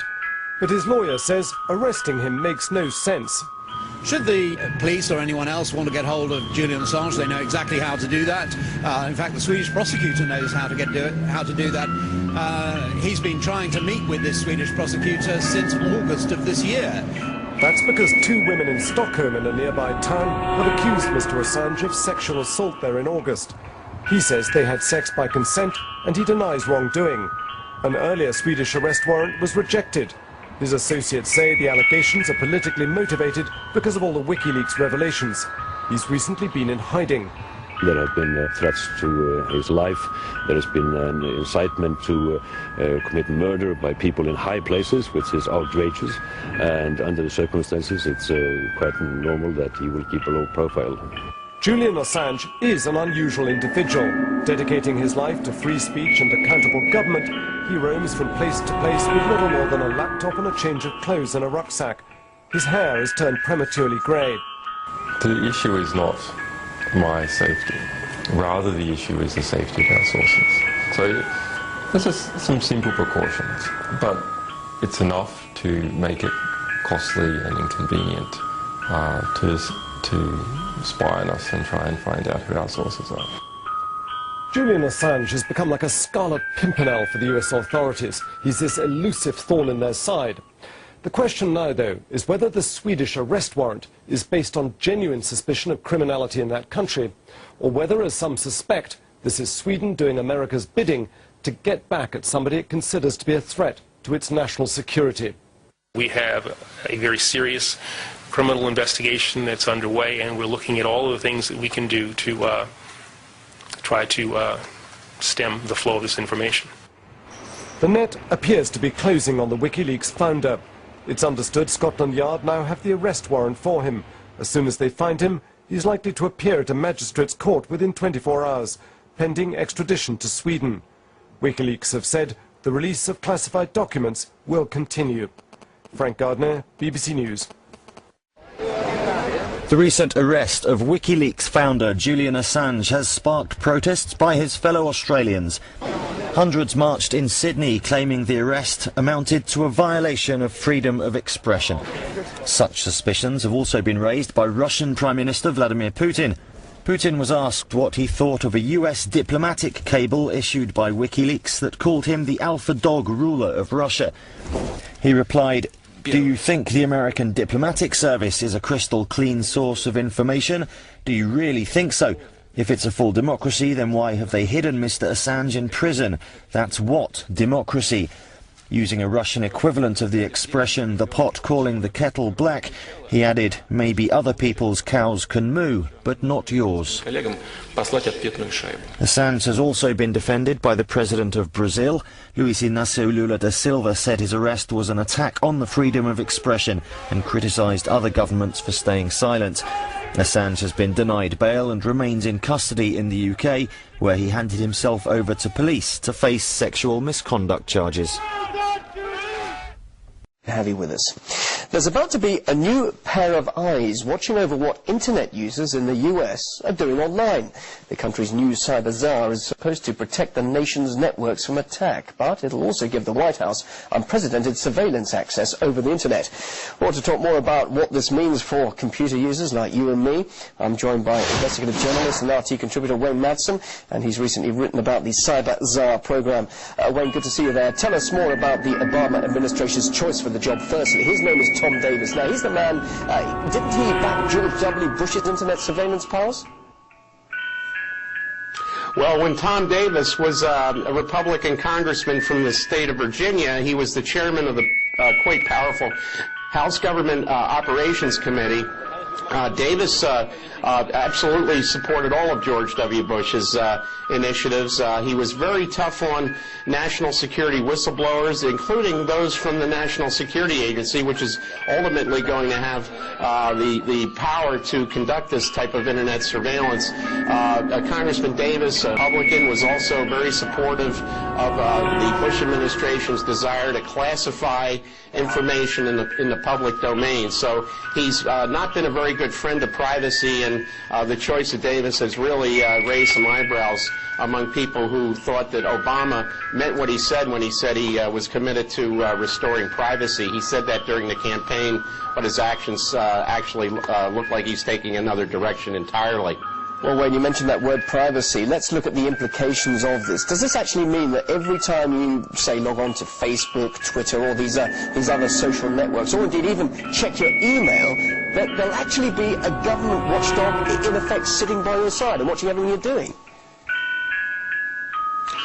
Well, yes, that's the fear, and absolutely we've seen some indications that that is the intention of the Obama administration in conjunction with NSA. I would note that the head of the Homeland Security's National Cybersecurity Center, Rod Beckstrom, resigned in protest a few months back over this plan by the National Security Agency to conduct this unprecedented real-time surveillance over the internet, over search engine use, like the use of Google, for example. It's known that the NSA has deals going on for surveillance with Microsoft, Google, Intel, and a host of other web service and computer vendors.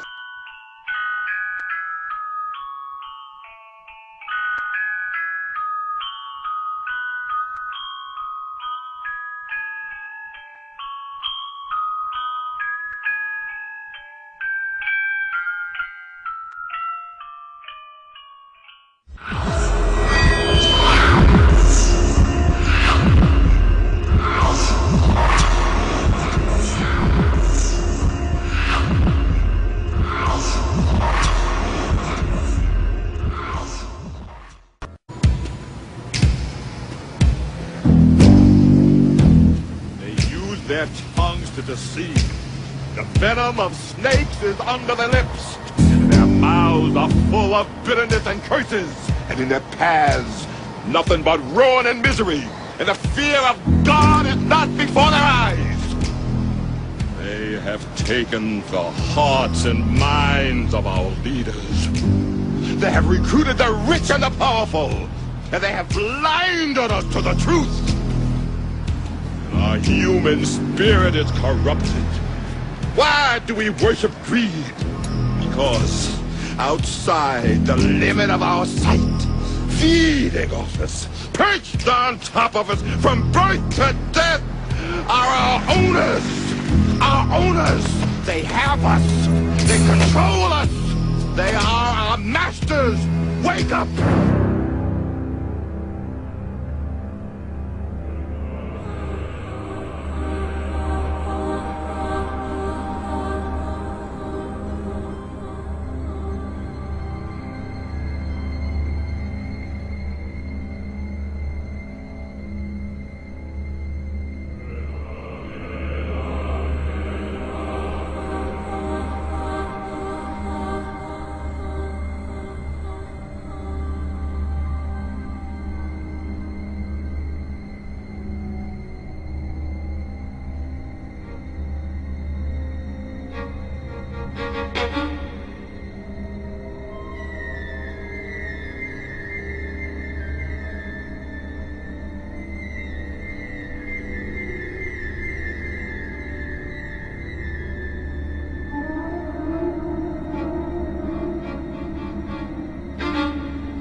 Also mentioned in here an encounter with Saddam Hussein in Iraq, in Baghdad. Was there anything in that meeting some 20 years ago that would have led you to believe that he'd be playing the role he is today?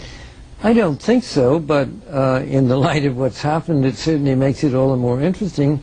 I did it actually at the request of Henry Kissinger, who was then Secretary of State. I was going anyway to that part of the world, and Chase had business with the leading commercial bank in Iraq, and so I was going for that. And he asked me if I would also go to see him to say that he would like to establish closer touch with the regime. He felt that it was important that our two countries communicated more effectively. I did see him, and he was pretty cold, and he said the only way we could hope to establish closer relations would be if we would discontinue our support for Israel. Well, it was not likely that that was going to happen. Right. So it was not a terribly productive meeting, although in the hindsight it was certainly an interesting one. A special televised meeting of the New York-based Council on Foreign Relations provides a window to the real story. The speaker, Vice President Dick Cheney, takes a question from David Rockefeller. Vice President, I just enjoyed so much your whole speech, but I was particularly pleased that you gave such a strong endorsement for the free trade agreement for all the Americas, subject that has been of great concern to me for many years, and particularly recently, and I think it's absolutely essential for the strength of our economy. Rockefeller's role in the drive for an FTAA was a lot more central than he portrays. Rockefeller cultivated Latin American leaders who could be counted on to support such a proposal. Both the 1994 Miami Summit and the FTAA proposal were conceived and nurtured by a Rockefeller-created network. Prominent among the organizations sponsoring the Miami event were the Council of the Americas, founder and honorary chairman David Rockefeller, the Americas Society, chairman David Rockefeller, the Forum of the Americas, founder David Rockefeller, the Institute for International Economics, financial backer and board member David Rockefeller, the Trilateral Commission, founder and honorary chairman David Rockefeller. Rockefeller's influence also extends to the current administration. He was chairman emeritus of the CFR when Vice President Dick Cheney once served as a director, a relationship that Cheney concealed during his congressional career.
I mean, to me, I see people like Bill O'Reilly on television, right? And I see how much they control the media. Like there's this girl on Bill O'Reilly the other night from an organization saying the world can't wait. And this girl was spot on. Everything she was saying was the truth. And all Bill O'Reilly could do was call her a lunatic. He couldn't challenge the facts. They just call people names.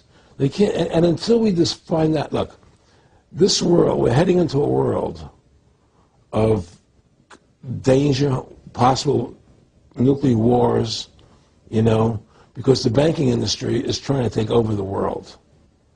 9/11 is the beginning of the war on terror. That war on terror is leading us into Iraq, which is the next lie. So you had the lie of 9/11, how that happened. Nobody knows how Building 7 came down. Okay, we know 9/11 was a fraud. The American people don't know it, but more and more of them are believing it. Okay? So that was the first lie. Besides the inception, I'm not going back to the inception of the Federal Reserve, that original lie. But 9/11 was the first lie in this present state we're in. 9/11 is the kickoff of the war against the American people and the people of the world. 9/11 was a phony. It's a fraud. It didn't happen the way they told us it happened. Now, because of 9/11, we then had the authority to go into Afghanistan and Iraq. Iraq didn't have weapons of mass destruction. Okay? So that was the next lie. Now they're talking about going into Iran. Now, how would you feel if you were Iran and you had this big, powerful country, America, go into your next-door neighbor, take over their oil fields, right? Wouldn't you be worried that what they were going to do to you? Of course you're going to be worried. But the people of America don't think about it from Iran's point of view. They think about it from our point of view. So now we're going to send more troops into Iraq and keep building up because they want Iraq and the Middle East to become part of the New World Order. Aaron and I are standing here on the floor now with former Secretary of State Henry Kissinger, who was here ringing the bell, commemorating 30 years of U.S.-China relations, which, of course, were made possible by the hard work that Secretary Kissinger did while serving under President Nixon. We welcome you, sir. Thank you very much for being with us. Good to be here. The obvious first question is the situation in Gaza. It's an area of the world you have worked very hard on. What is your view? How serious is this? We have to remember, Israel withdrew from Gaza unconditionally in 2005. And they are reacting to rocket attacks that have been launched out of Gaza. So the problem is, can those rocket attacks be stopped? And then they will have to stop their military operation.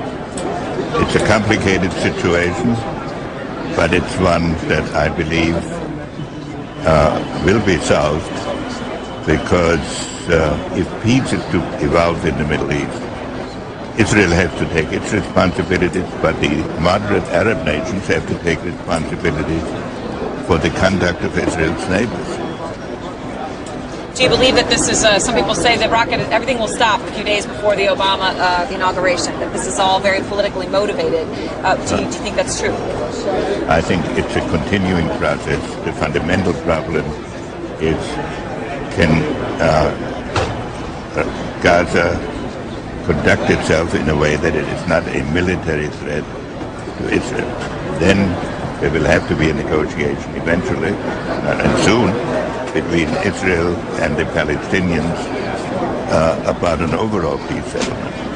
What do you think the most important thing is for Barack Obama? Obviously, you're here to talk about the anniversary for U.S.-China diplomatic relations, but if you had to say this is going to be the country or the conflict or the place that will define the Obama administration, what would it be?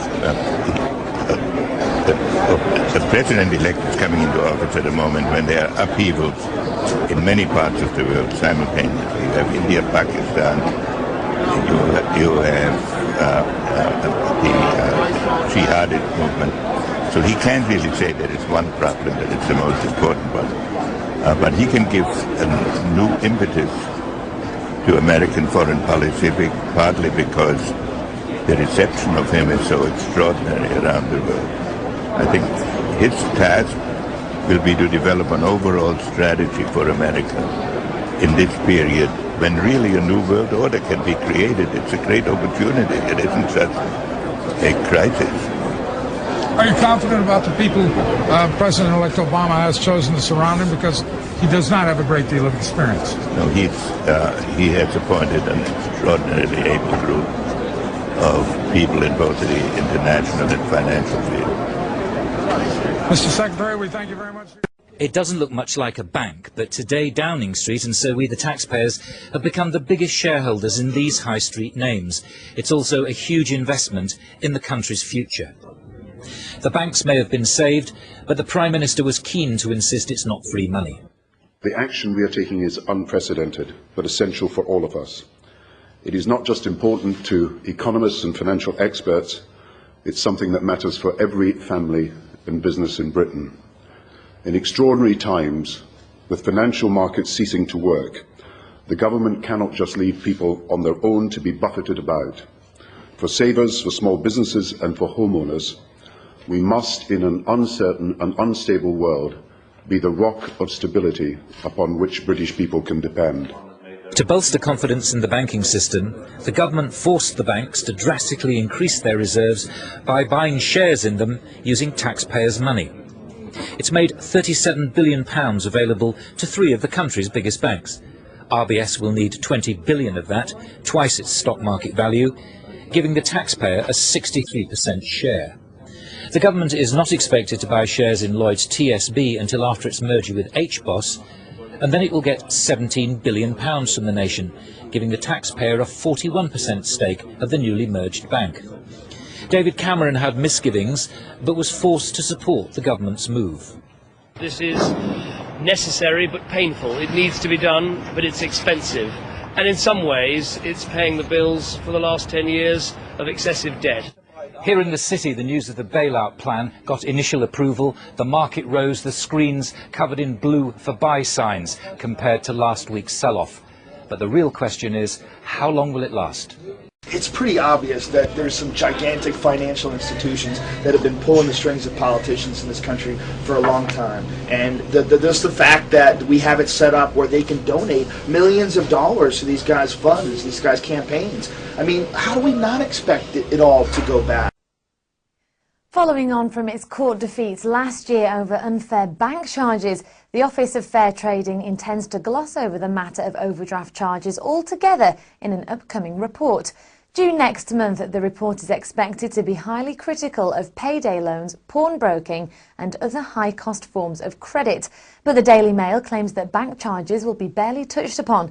In November, the Supreme Court ruled that the OFT had no power to rule on complaints about banks and overdraft charges.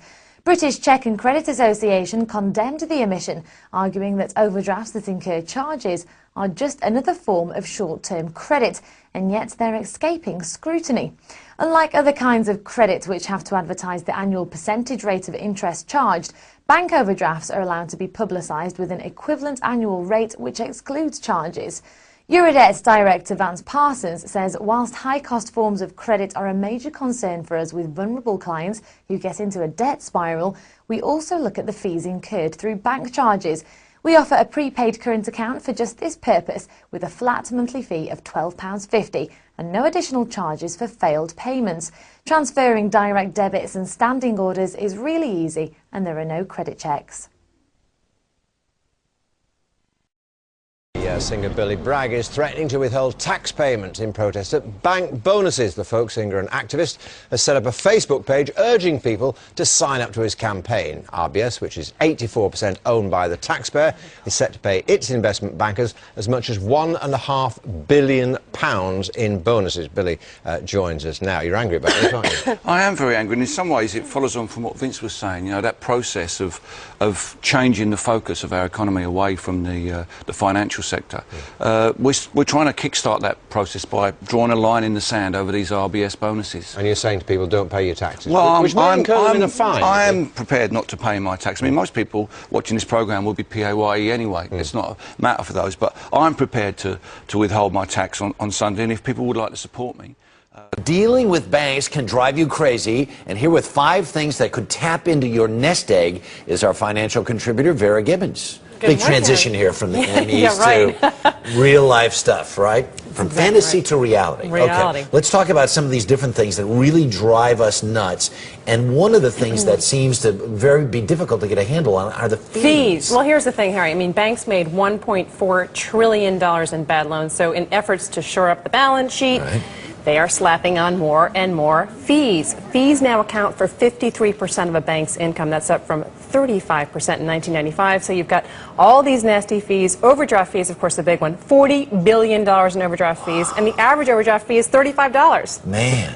So you write that check. I mean, you have to be so careful about what you put in your account, what you take out of your account, Well, how you part of the transfer your problem, too, funds. is, though, that they clear the largest ones first, so your rent, your mortgage, and then they work their way down to the smaller ones, so that $3 cup of coffee could conceivably cost you, nearly $40. Right, a couple of $20 checks could cost you hundreds It adds up. after a little while. Okay, one of the other things you say you have to really be careful of is lack of disclosure. Well, the banks are required by law to disclose fees, interest rates to potential customers, but the General Accountability Office actually took a look at this, looked at 185 branches, and found that many are not complying with the law.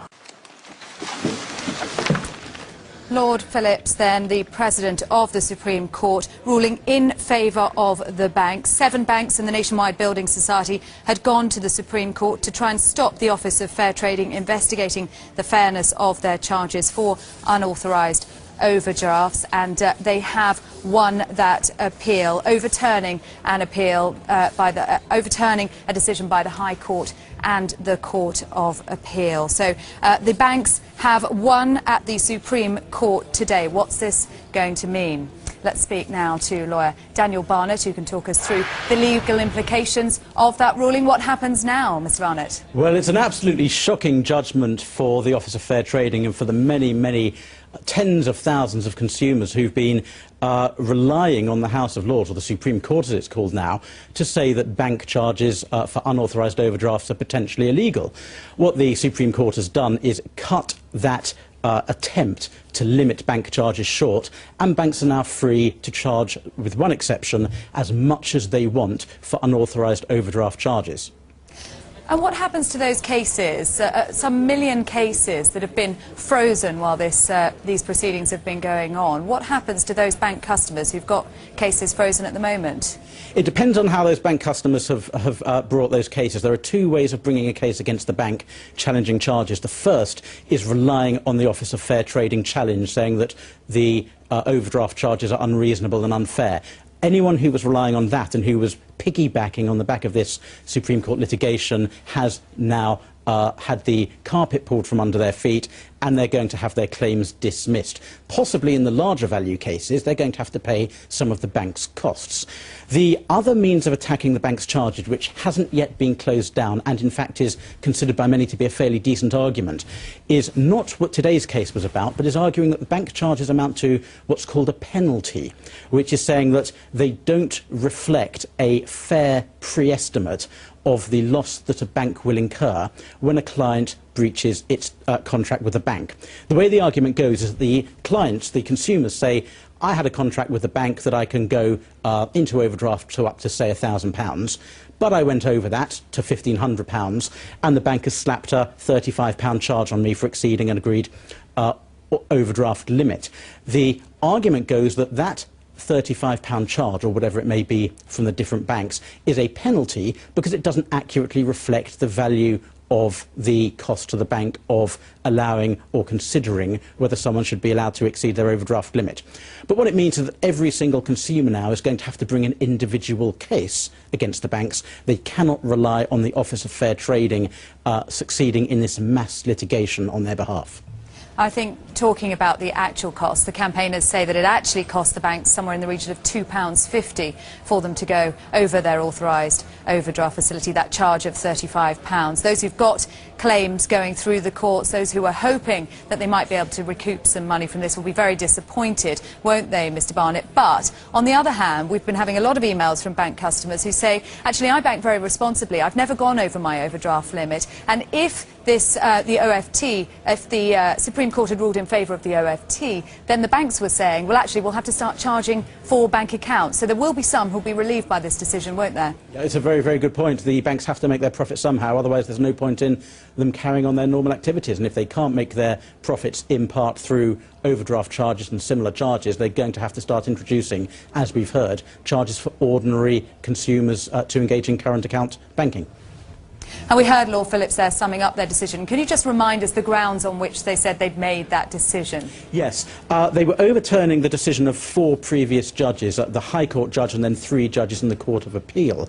And those judges had said that the Office of Fair Trading was allowed to investigate the fairness of overdraft charges because it was a stand-determined condition and wasn't anything to do with the adequacy, this is the legal phrase, the adequacy of the price or remuneration as against the goods or the services supplied. Putting that into English, the OFT is only allowed to challenge terms if it's got nothing to do with the value of the goods or services received, the price paid for them. The Court of Appeal said, well, bank charges aren't part of the goods or services received and the bank charge isn't anything to do with the price. The House of Lords, the Supreme Court, has disagreed and said that the overdraft charges are so tied up with the remuneration that banks charge for their services that you can't strip them out, and therefore the Office of Fair Trading is not allowed to investigate the fairness of those fees. Some of them may have been bailed out by the taxpayer, but Britain's biggest banks aren't letting them stop them giving their employees what's called bumper bonuses. It's a decision in defiance of political and public pressure to curb the payouts amid the severe cuts being made elsewhere all across the economy. RT's Laura Emmett asks London's neediest what they think. This is austerity Britain. The homeless and needy queue up for food handouts from charities all over London and the UK. But just a few miles away, it's a different world with different rules. Prime Minister David Cameron has shied away from regulating bankers' bonuses. They might have to be a bit more open about them, but pay won't be curbed and there will be no windfall tax. There was a period of remorse and apology for banks. I think that period needs to be over. And bankers have taken that to heart.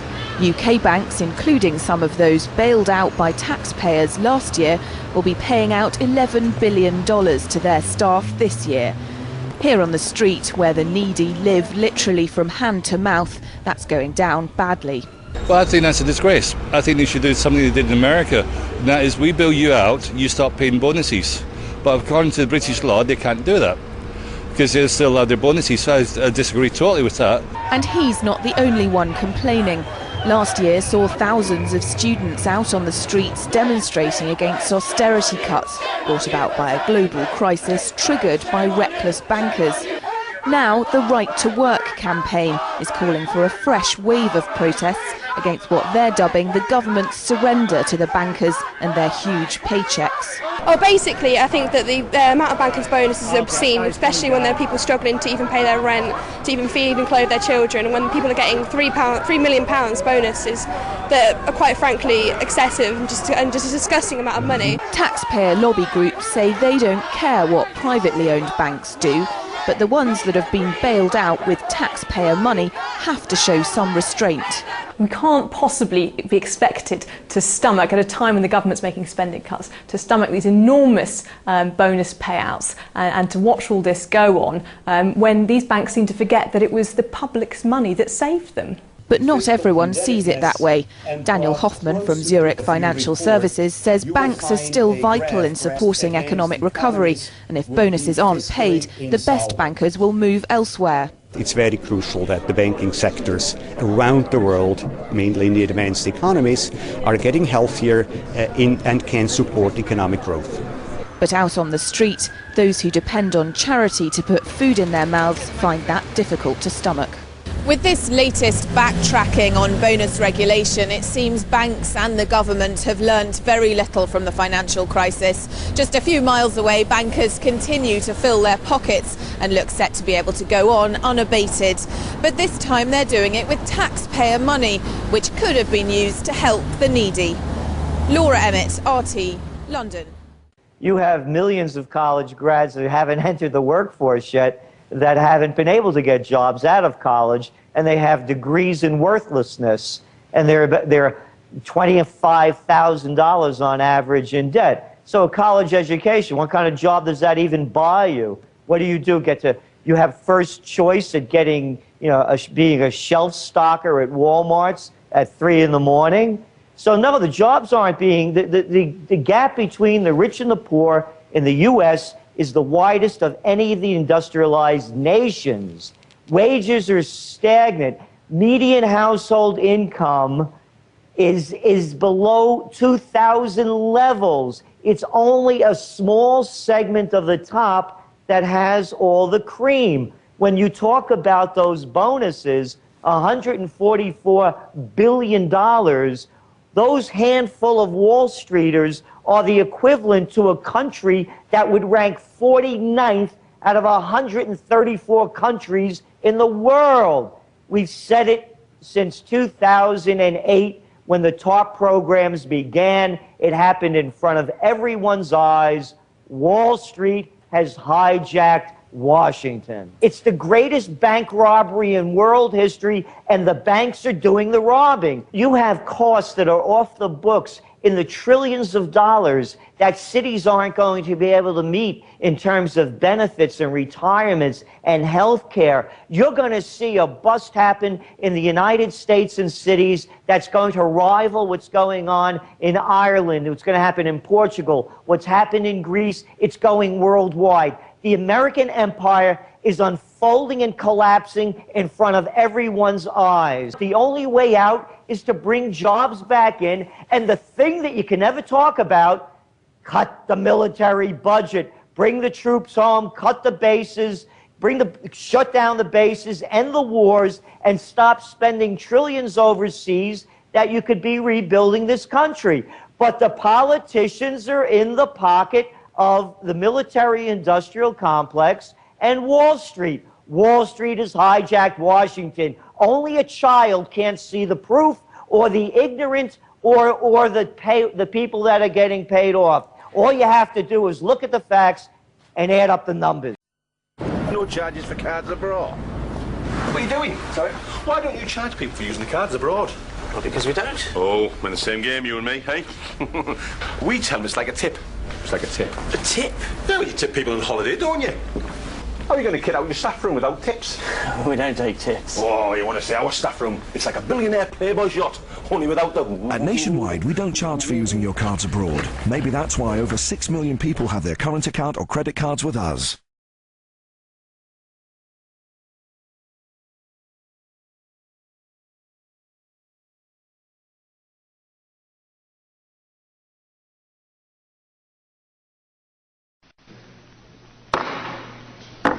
Well, well, well.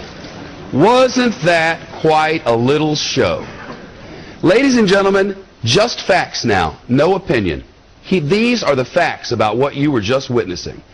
This body is up there screaming about what? They're screaming about bonuses that AIG paid to employees, right? Why are they screaming about this? They could have stopped this. They made this happen. The Congress and the White House made this happen. Indulge me while I read to you, please. Quote, during late night, closed-door talks last month, negotiators for the United States House of Representatives, the United States Senate, and the White House of the United States stripped a measure from the stimulus bill that would have restricted these AIG bonuses.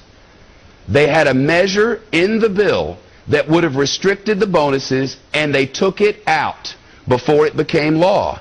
Instead, a measure by Senator Chris Dodd, Democrat of Connecticut, to limit executive compensation replaced it. But Dodd's measure explicitly exempted bonuses agreed to prior to the passage of the stimulus bill. Congress, you cannot have it both ways. You cannot first say, we're not going to make you limit the bonuses, and now say, limit the bonuses. This is the same Congress, or the same body at least, that in 1994 put in place the Community Redevelopment Act, which made it so that more and more Americans would own homes, whether they could afford them or not. In 1998, Glass-Steagall was taken out. Glass-Steagall is the thing that made a separation between commercial banks and investment banks and put them all under the same rules. By 2003, 2004, the investment banks were getting their clocks cleaned by the commercial banks because they're all working under the same rules. So in 2004, they made a change. And they said, we're going to change the amount of leverage that's necessary. In other words, you will be required to have less money to lend more money. Leveraged, over-leveraged. And by 2004, when that happened, these investment banks agreed to have in their offices regulators from the Securities and Exchange Commission. Had to have them right in their office. You know when Bear Stearns got an SEC regulator in its office? 3.5 years later, the first regulator came into its office because its hedge fund had collapsed. And now the Congress of the United States, which has allowed all of this, is grandstanding to beat the band. Are you kidding me? Chris Dodd's measure made this happen. It's a fact. And Barney Frank's up there asking to name names of the people who got the bonuses.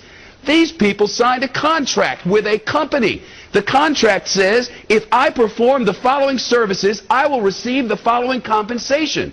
It is a fundamental bedrock of the Constitution of the United States that contracts are to be respected.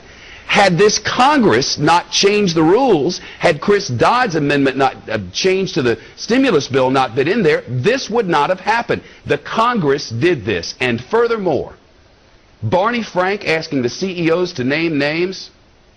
Remember Joe McCarthy? He asked people to name names in that body too, and nobody liked it. What's going on in Washington?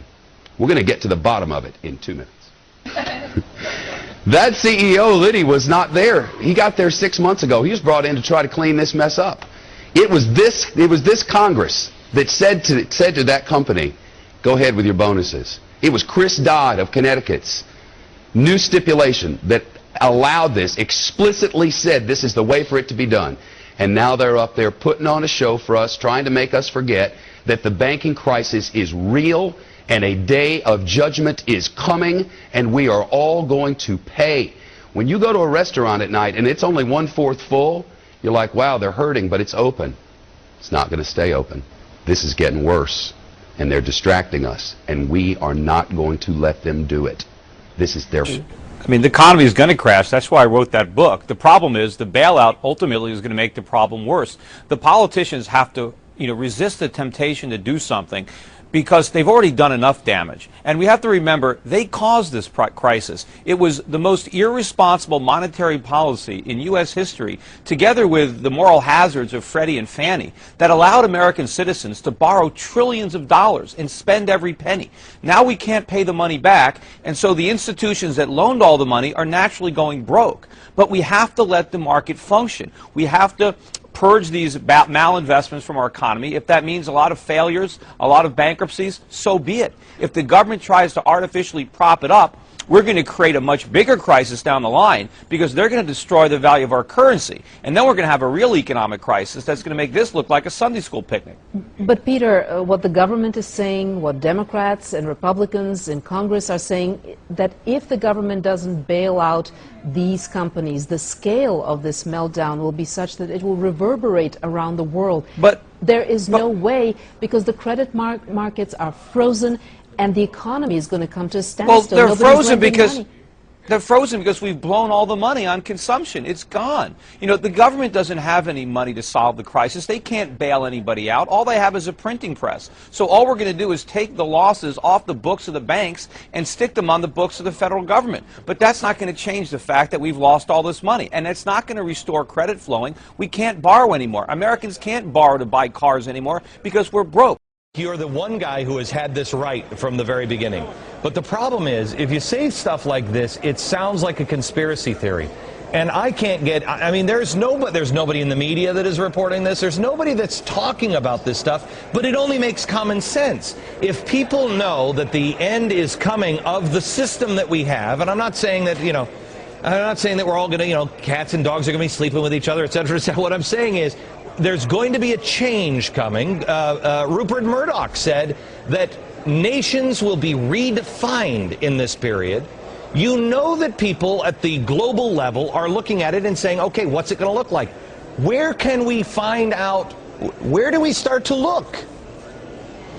Well, you should look to the Congress, but they don't pay much attention either. And there will be a realignment, and there's a struggle going on with us who believe that we should have national sovereignty. We should be out of the UN, out of the World Bank, out of the IMF, and no world government. But that is the movement that we're going in. That is the direction that we're going in. But others are planning to go one step further. They weren't satisfied with Bretton Woods. They weren't satisfied with the dollar standard. Now they want to probably modify the special drawing rights of the IMF, which they tried and didn't fail. But they want to control capital, and they want to control the natural resources of the world. So, and they're not nationalistic at all. They believe in world government, and they're more out in the open now than they were 25 years ago. Here's the problem. I mean, everybody will say, "Oh, that Glenn Beck, he's a conservative. He just loved the Bush administration." No, I didn't. And while I am a businessman myself and I like big business, I don't have a problem with Walmart. I do have a problem with people that look at our country as a market. And that's what's happening. These global corporations are just looking at people as consumers and a market, so they don't give a flying crap about our Constitution or anything else. What's good for business? How do you stop that? I think there's a lot of truth to that, but I concentrate on making sure nobody is big because they get a special benefit, either the bankers or the corporations, the international corporations, because inevitably they get benefits. They get tax subsidies of all sorts, they get contracts, and they are protected, and they get all kinds of benefits from government. When you're big for that reason, let's argue that Walmart got big because they satisfied the consumer. We don't want to come down hard on bigness per se. Bigness in capitalism is good as long as they got there by the consumer voting confidence in that particular business. Yeah. Congressman, thank you very much. By the way, America, I mean, I hope I'm nuts. I mean, really, you've never met anybody who hopes he's wrong more than I am, or I do. The solutions are going to be presented as gigantic and global. And the answer is going to be local. The answer is going to come from you and your local community and your state, not the globe. That's where a nightmare is coming. The question is, do we have a shadow government? And if we do, who are those intelligent minority that is guiding us through? And where are they guiding us to? If you skip past all of the puppets and the strings, if you stop looking at the puppets themselves, you have to see who's behind the puppets. Who is choosing the puppets and the players? Who's the puppet master? George Soros. So, George, Glenn Beck has been on this kick that you are actually the mastermind who is trying to bring down the American government. How do you react when you see this kind of thing? Well, I would be amused if people saw the joke in it, because what he is doing, he is projecting what Rupert Murdoch is doing, because he has a media empire that is telling the people some falsehoods and leading the government in the wrong direction. But you know, by accusing me of doing that, it kind of makes it rather hard to see that it's really he is working for the man who's doing it, which is Fox News. But it's very personal. I mean, he talks about you as a 14-year-old boy, and he accuses you of essentially helping to round Jews up. When you're Jewish yourself, you lost many, many people in the Holocaust. How did you feel when you heard that? Well, look, Fox News makes a habit. It has imported the methods of George Orwell, you know, Newspeak, where you can tell the people falsehoods and deceive them. He's Citizen Murdoch, the head of the world's biggest private media empire. Murdoch likes to own newspapers. Murdoch controls 175 newspapers, book and internet businesses, and some of the most popular and strident TV networks. You know what I'm doing? Shut up. Shut up about sex. Just shut up. But how healthy is it to concentrate such global power in one man? It is not defensible as a part of any liberal democracy. Rupert, is there any agenda that you want to shape?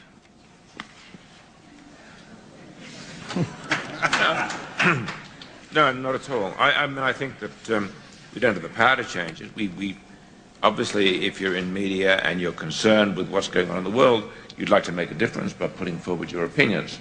But you're not going to change the world completely by that. I think we can't change elections. I think good, strong news organizations can, by disclosing things, can help shape the agenda, but only in a limited way. For example, take the war. I'm not just talking about the United States, but in terms of you having a global media enterprise, I mean, have you shaped that agenda at all in terms of perceptions of the war, in terms of how the war is viewed? No, I don't think so. I mean, we've tried. Tried in what way?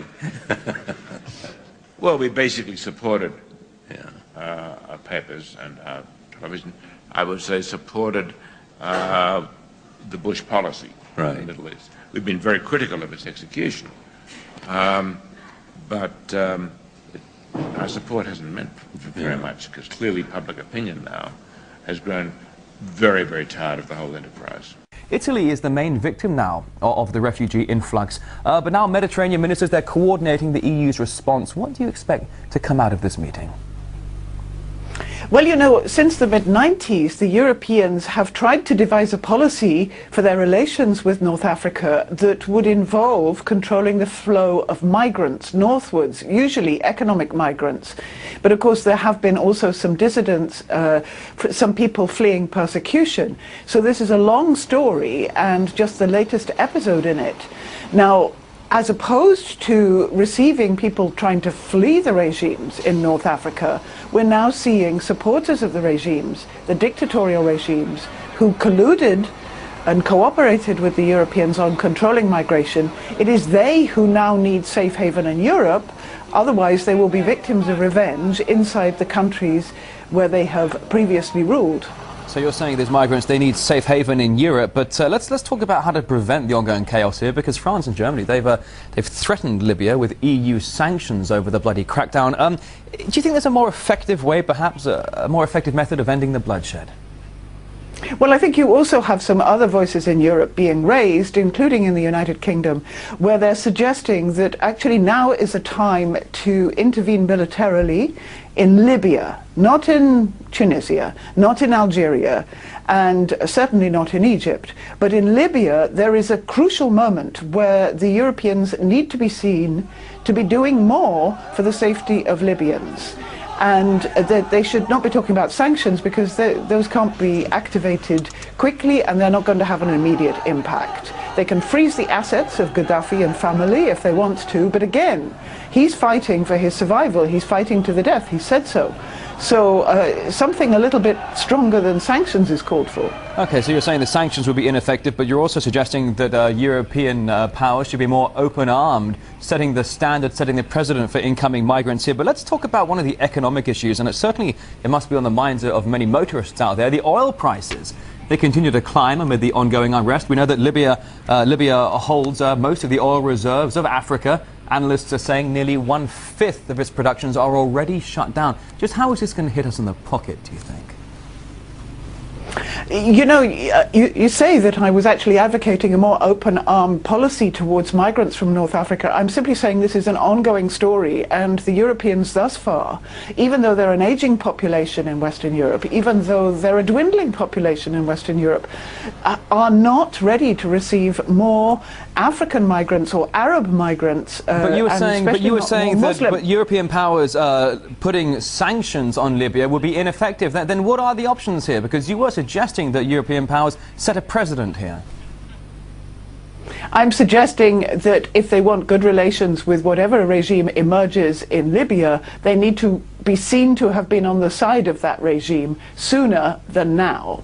If they look like all they're going to do is sit back and wait for the Libyans to decide, then they are not ahead of the game. Now, in terms of oil contracts, we've seen European countries, the Italians, the French, definitely the British as well as the Americans, working quite hard to get along with the Gaddafi regime in order to have energy contracts in Libya. And Libya is one of the key suppliers of fuel to Western Europe. And in the current circumstances, yes, there's going to be a rapid rise in prices because of the crisis. Long term, a more equitable, a more responsive, a more democratic regime, were it to emerge in Libya, could be very good news for stability long term, and any Libyan will want to sell that oil. But in the near term, there's going to be a crisis and therefore a price spike. How dare they? President Obama, Democratic leaders have decided to bypass a formal House and Senate conference committee in order to reconcile those two health care bills. Instead, White House and Democratic leaders will hold informal, that's another word for secret, negotiations, meant to shut Republicans and the public out of the process. What a far cry from the election, when then-candidate Obama pledged to, quote, broadcast health care negotiations on C-SPAN so that the American people can see what the choices are, unquote. President Obama hasn't even made a token effort to keep his campaign promises of more openness and transparency in government. It was all just another lie that was told in order to get elected. The head of C-SPAN wrote a letter, asked Congress to, quote, open all the important negotiations, including any conference committee meetings, to electronic media coverage, unquote. When White House Press Secretary Robert Gibbs was asked whether the administration would support televising the negotiations, he refused to answer, instead mumbling something about, I haven't seen the letter. That wasn't the question, Mr. Gibbs. You either support openness or you don't. The Democrats insist this is all on the up and up, with House Speaker Nancy Pelosi saying, quote, there's never been a more open process for any legislation, unquote. Really? This is the same Nancy Pelosi who, you may recall, after becoming Speaker in 2006, promised the Democrats would have, quote, the most honest, most open, and most ethical Congress in history, unquote. Here's hoping the voters remember some of this crap when the midterm elections roll around later this year. At a 1991 closed-door meeting of fellow internationalists, billionaire and former CFR chairman David Rockefeller praised his media allies. But his confidence that his words would not leave the room was later broken. We are grateful to the Washington Post, the New York Times, Time Magazine, and other publications whose directors have attended our meetings and restricted their promises of discretion for almost 40 years. It would have been impossible for us to develop our plan for the world if we had been subject to the bright lights of publicity. But the world is now more sophisticated and prepared to march toward a world government. Redirecting the bright lights of publicity is not the media's only contribution towards such a plan. We have before us the opportunity to forge for ourselves and for future generations a new world order, a world where the rule of law, not the law of the jungle, governs the conduct of nations. When we are successful, and we will be, we have a real chance at this new world order, an order in which a credible United Nations can use its peacekeeping role to fulfill the promise and vision of the UN's founders. Real Palestinian problem. And he talked to me once about they were playing with the idea of bringing Israel to Arizona, you know, and taking all the people from Israel and giving everybody $1 million and setting up Israel in the state of Arizona. Unbelievable. To end that problem, because that's a problem that they're not in charge of, in a sense. They're not controlling that problem. They're very arrogant. They can do whatever they want to do. We've given these people the authority to create money out of thin air, and through that device, they control everything. And if you want to win the battle to stop that, you have to deny them the ability to create money. It's only because they can make money that they have all this power. They literally have the money machines. They have the money machines. They can print it. They can do whatever they want to do. They own everything. Aaron, we take over pretty quick. If we were the guys that issued the money, everybody had to come give us real assets for the use of this money we just printed up. You know, people you know, I tell people, you know, why in the world does the American government borrow money from the banks when they have the ability to create it themselves without borrowing it and paying interest on it? Why? And nobody can answer that question. Not one politician ever raises that.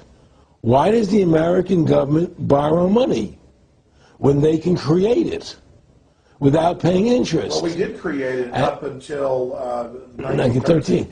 And so people say, well, because if the American government does it, it'll create inflation. That's the answer. I say, well, let's look at it. The American government has the Federal Reserve do it, which creates the same inflation as if they did it. But also with the inflation, now you're getting massive debt. So with the Federal Reserve, you have inflation and debt. Now, if the American government made the money, backed by gold, which limited the amount they could make, you would have debt and you would have inflation. But inflation was only about 50% from the 1780s, I've looked it up, until the late 1800s. And then we had the central banks already trying to cause some panics, which they then used to push the Federal Reserve. And if we look at inflation since 1913 into 2007, it's exponential. In fact, a dollar is worth about 2 pennies what it was worth in 1913. Federal Reserve Chairman, former Federal Reserve Chairman Alan Greenspan, doubled the money supply from 2000 to 2006. And then Edward Bernanke, the new Fed chief, came in and said he's going to double it again in the next 2 years. And then he said, now I'm going to make the money supply numbers secret. And so now we don't even know. Right. But the evidence is they are just, I mean, in the curve of inflation, it gradually grows. And then suddenly at a point, it goes straight up. And it seems we've it's now... parabolic, yeah. Yeah, parabolic. But the thing is that the only thing I disagree with you on from... early 1800 to 1913, there was no inflation other than during the Civil War. You know, when Lincoln was well, I'm talking about how much a dollar was worth. And I know it never changed. There was no inflation. In that whole 100 years, there was no inflation. People knew what the money was worth. They could retire. They knew what it would cost them to live their lives out. There was no problem. It was only since 1913, when the Fed came in, that we created massive inflation and massive debt. So then what you said earlier, then there really wasn't inflation. There was no inflation. So you don't get inflation when the government issues the money, at least in the U.S. history. Well, not if it's backed by gold. Well, exactly. But I'm talking about, and I did look this up, and I believe that if you look after the country was set up, and some of the things that happened with Andrew Jackson and the rest of it, there were points where it spiked and there were manipulations. There were points, mostly during the Civil War. Yeah. And that's because Lincoln printed so much money. Exactly. That's right. But once that ended, but basically there was no inflation other than that during that short period of time. I mean, a loaf of bread was a loaf, of course, the same thing. People could plan their lives. Today, they plan inflation. Now you have two parents working. They can't afford to pay for their family anymore. The kids are going to state-run schools now. The kids are being indoctrinated how to think. They're being given Ritalin. They're being given all these drugs. The whole country's being dumbed down. It's all because of the Federal Reserve System. And the Federal Reserve System and these bankers are responsible for the demise of America. And if we ever want to win this battle, you must shut down the Federal Reserve System. And we must shut down these bankers and restore sound money to this country. Will you talk a little? And you probably noticed I don't feel about that war the way we were told we were supposed to feel about that war, the way we were ordered and instructed by the United States government to feel about that war. You see, I'll tell you, my mind doesn't work that way. I got this real moron thing I do. It's called thinking. And I'm not a very good American because I like to form my own opinions. I don't just roll over when I'm told to. Sad to say, most Americans just roll over on command. Not me. I have certain rules I live by. My first rule, I don't believe anything the government tells me. Nothing.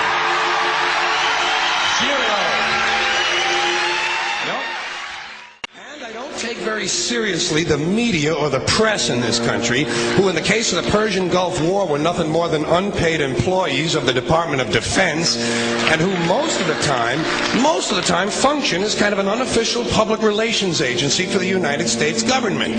So I don't listen to them. I don't really believe in my country. And I gotta tell you folks, I don't get all choked up about yellow ribbons and American flags. Now, to balance the scale, I'd like to talk about some things that bring us together. Things that point out our similarities instead of our differences. Because that's all you ever hear about in this country is our differences. That's all the media and the politicians are ever talking about, the things that separate us, things that make us different from one another. That's the way the ruling class operates in any society. They try to divide the rest of the people. They keep the lower and the middle classes fighting with each other so that they, the rich, can run off with all the fucking money. Fairly simple thing, happens to work.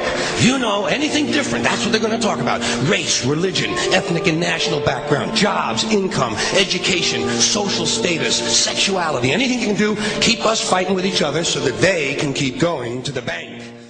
Now let's take a look at the role of the Rothschild family, the family said to be the wealthiest in the world. When Amschel Meyer Bauer inherited the business, he decided to change his name to Rothschild. Amschel soon learned that loaning money to governments and kings was more profitable than loaning to private individuals.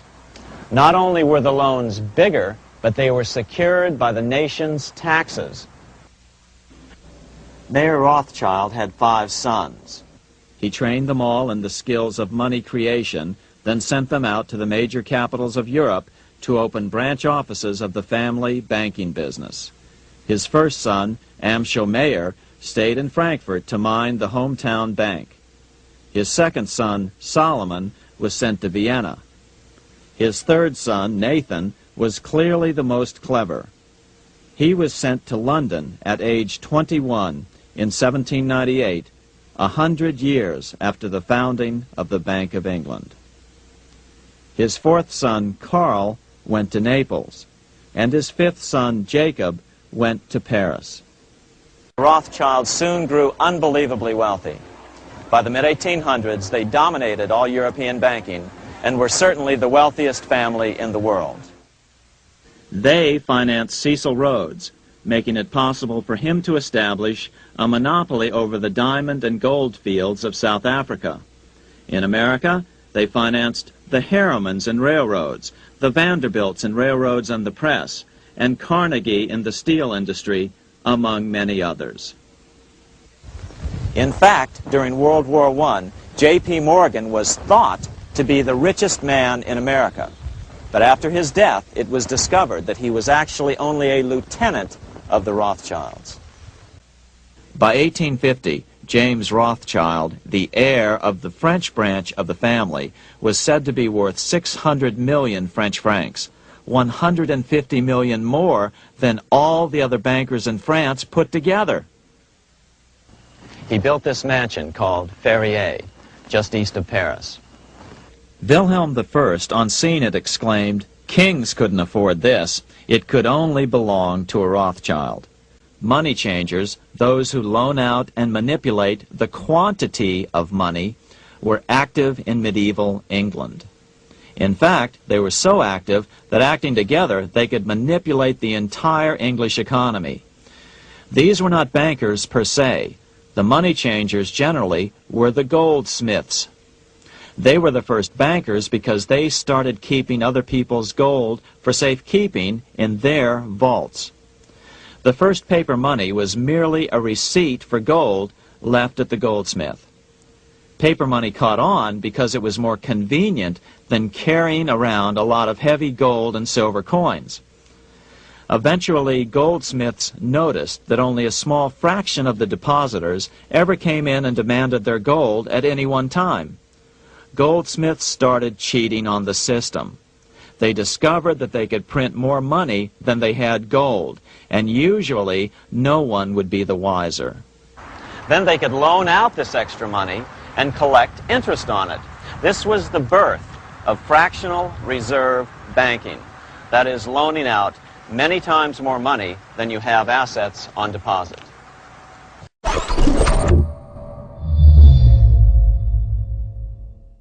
Well, this rhetoric directed against Iran has been ongoing for several years. In fact, it started in the immediate wake of the invasion of Iraq. And I think what is important to understand is that the United States, NATO, as well as Israel are involved and have been involved in planning a war directed against Iran, and what they want is to essentially have the support of public opinion, present Iran as a threat to global security due to its alleged nuclear weapons, which it doesn't have, and of course present a justification and a pretext for humanitarian intervention on behalf of the international community. What I think people have to understand is A, Iran doesn't have nuclear weapons, and B, there are a number of European countries which are considered to be non-nuclear states which have nuclear weapons, and I'm talking about Belgium, Holland, Germany, Italy, and Turkey. These are 5 non-nuclear states which have nuclear weapons made in America, stationed in their military bases, and these are, in fact, targeted at Iran. It's a clear case of distortion and double standards. It's to build a war pretext incident, and I think what is very serious here is that if any kind of military action directed against Iran will immediately lead to escalation. Namely, at the moment we have 3 war theaters, 3 distinct war theaters in the Middle East. We have Afghanistan and overflowing into Pakistan on the one hand, we have Iraq and Palestine. Now the moment there is any kind of military action, punitive action directed against Iran, that whole region will flare up from the eastern Mediterranean right to the Chinese border. And we must also understand that this action against Iran is also indirectly targeting 2 main countries, China and Russia, which have extensive military cooperation agreements with Iran. And consequently, this has to be understood as part of a global war. If there is an attack on Iran, I think we must understand that we are potentially in a World War III scenario. That whole region flares up, and if other countries intervene, such as China or Russia, even in a passive way, we are in a World War III scenario. I know for a fact that this war has been prepared since late 2004 in terms of the stockpiling of weapons, establishing a state of readiness. All that is underway. Just about a year ago, the United States sent in a mission to Israel to modernize their air defense system, and the air defense system of Israel is now integrated into that of the United States and NATO, so that in effect what we're seeing is the coalescence of an alliance between the United States, NATO, and Israel. It's a formidable force in terms of capabilities. The issue is that U.S. military planners are often unaware of the broader consequences of their actions. They defined back in 2002, 2003, the notion that U.S. tactical nuclear weapons, what they call the mini nukes, are harmless to the surrounding civilian population. In fact, the Senate then approved the use of these tactical nuclear weapons in a conventional war theater, and they said they could in fact be used. They could be used on a preemptive basis against Iran and even against other countries. So that what the nuclear doctrine is telling us is that we can actually use these nuclear weapons as humanitarian bombs, because civilians won't be affected. The only thing we're going to do is to go after the bunkers it's a bunker buster technology, and so that it's an extremely dangerous crossroads in which we are today. The United States has launched a military adventure at the global level with its NATO allies, and those who decide on these military actions believe their own propaganda. They actually believe that they're going to make the world safer by waging a nuclear attack on Iran, And they also believe, they may also believe that Iran is a threat. And so that the whole propaganda ploy, which is presented in the Western media, has got completely out of whack. It's a propaganda ploy which justifies actions which could be devastating. We have a situation where the major political figures like Obama or Hillary Clinton are in the diplomatic arena attempting to build this consensus.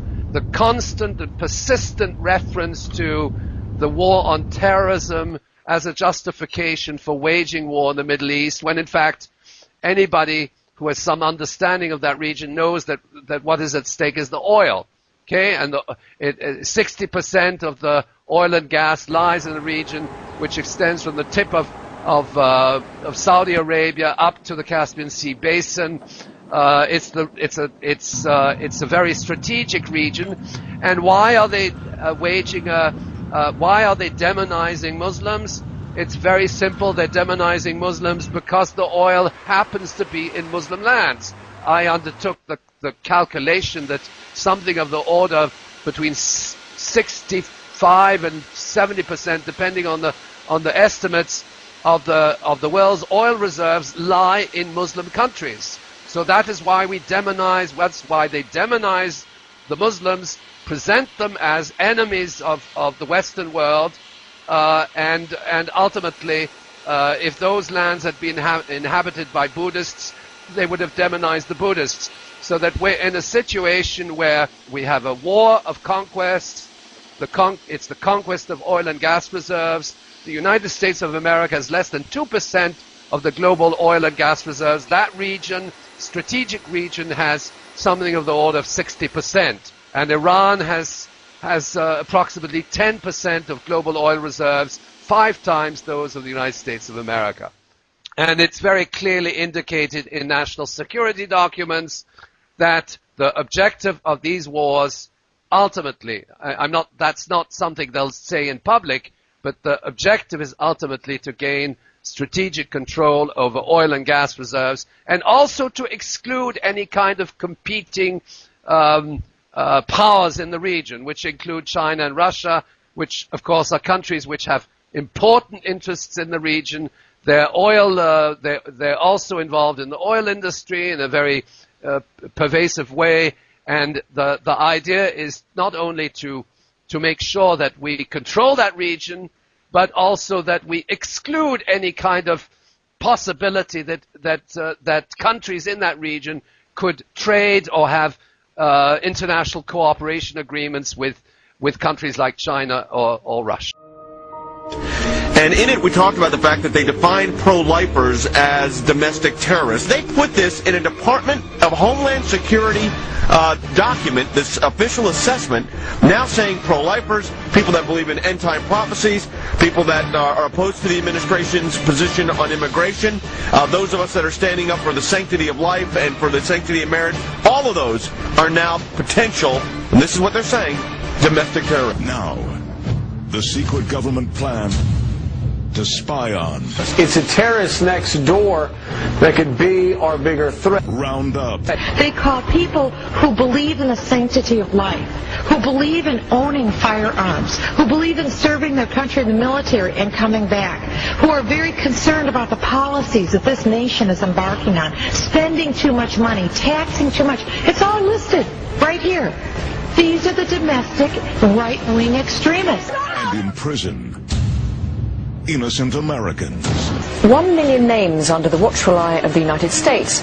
America's so-called terrorist watch list has hit the record number, according to one of the country's most prominent civil liberties groups. That's a lot of people to keep track of. They're adding new people all the time. It's a secret list that you don't know really quite how one gets on, and you don't know how you get off.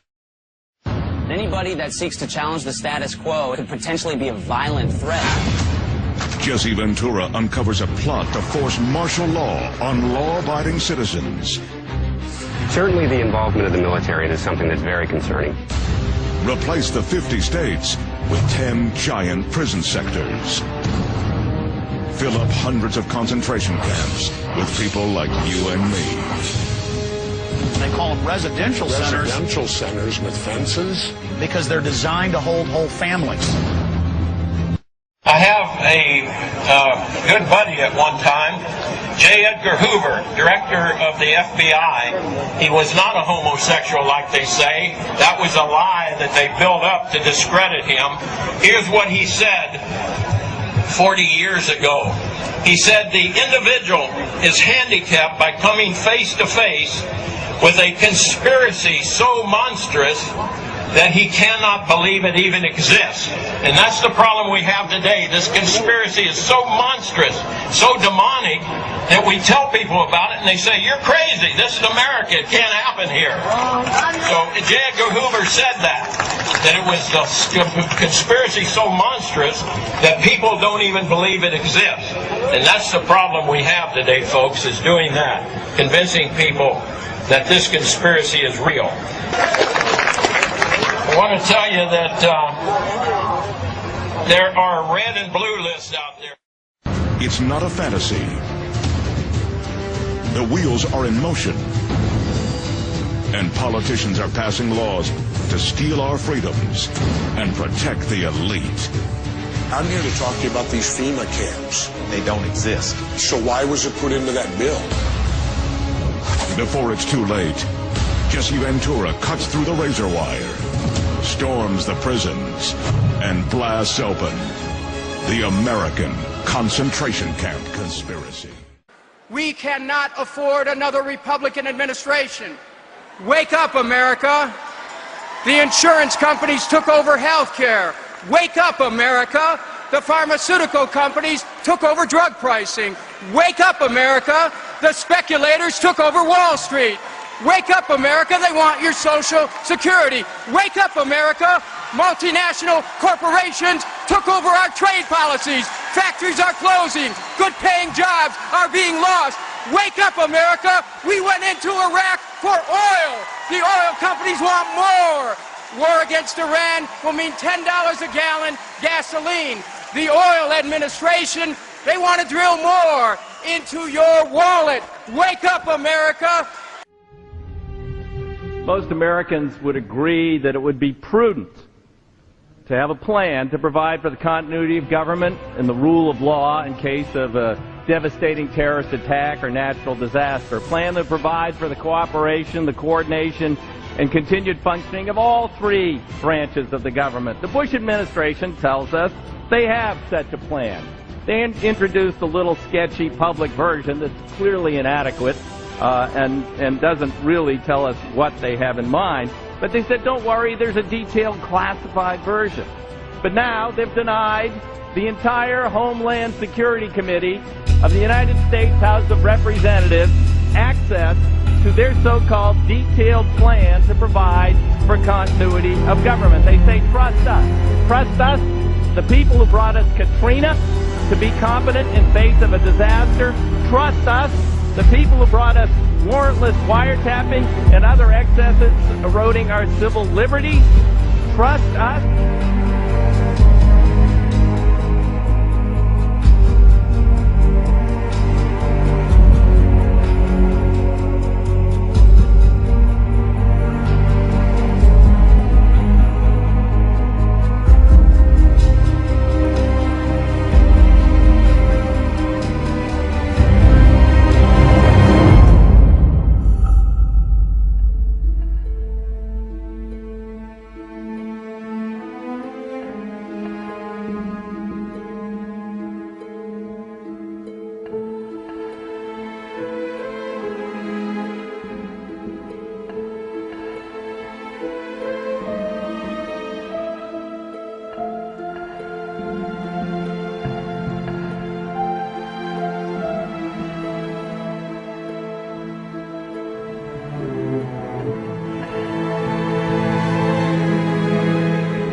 Well, U.S. Secretary of State Hillary Clinton has been heckled while speaking at George Washington University in Washington, D.C.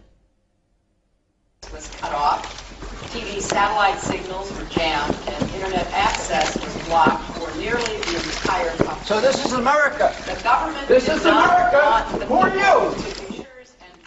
Well, Clinton was speaking in support of internet freedom when a heckler interrupted her. The protester was apparently trying to hold up a sign, but security forces took and dragged him out of the room. Clinton took the interruption in stride as the heckler was taken away, and she carried on with her prepared remarks.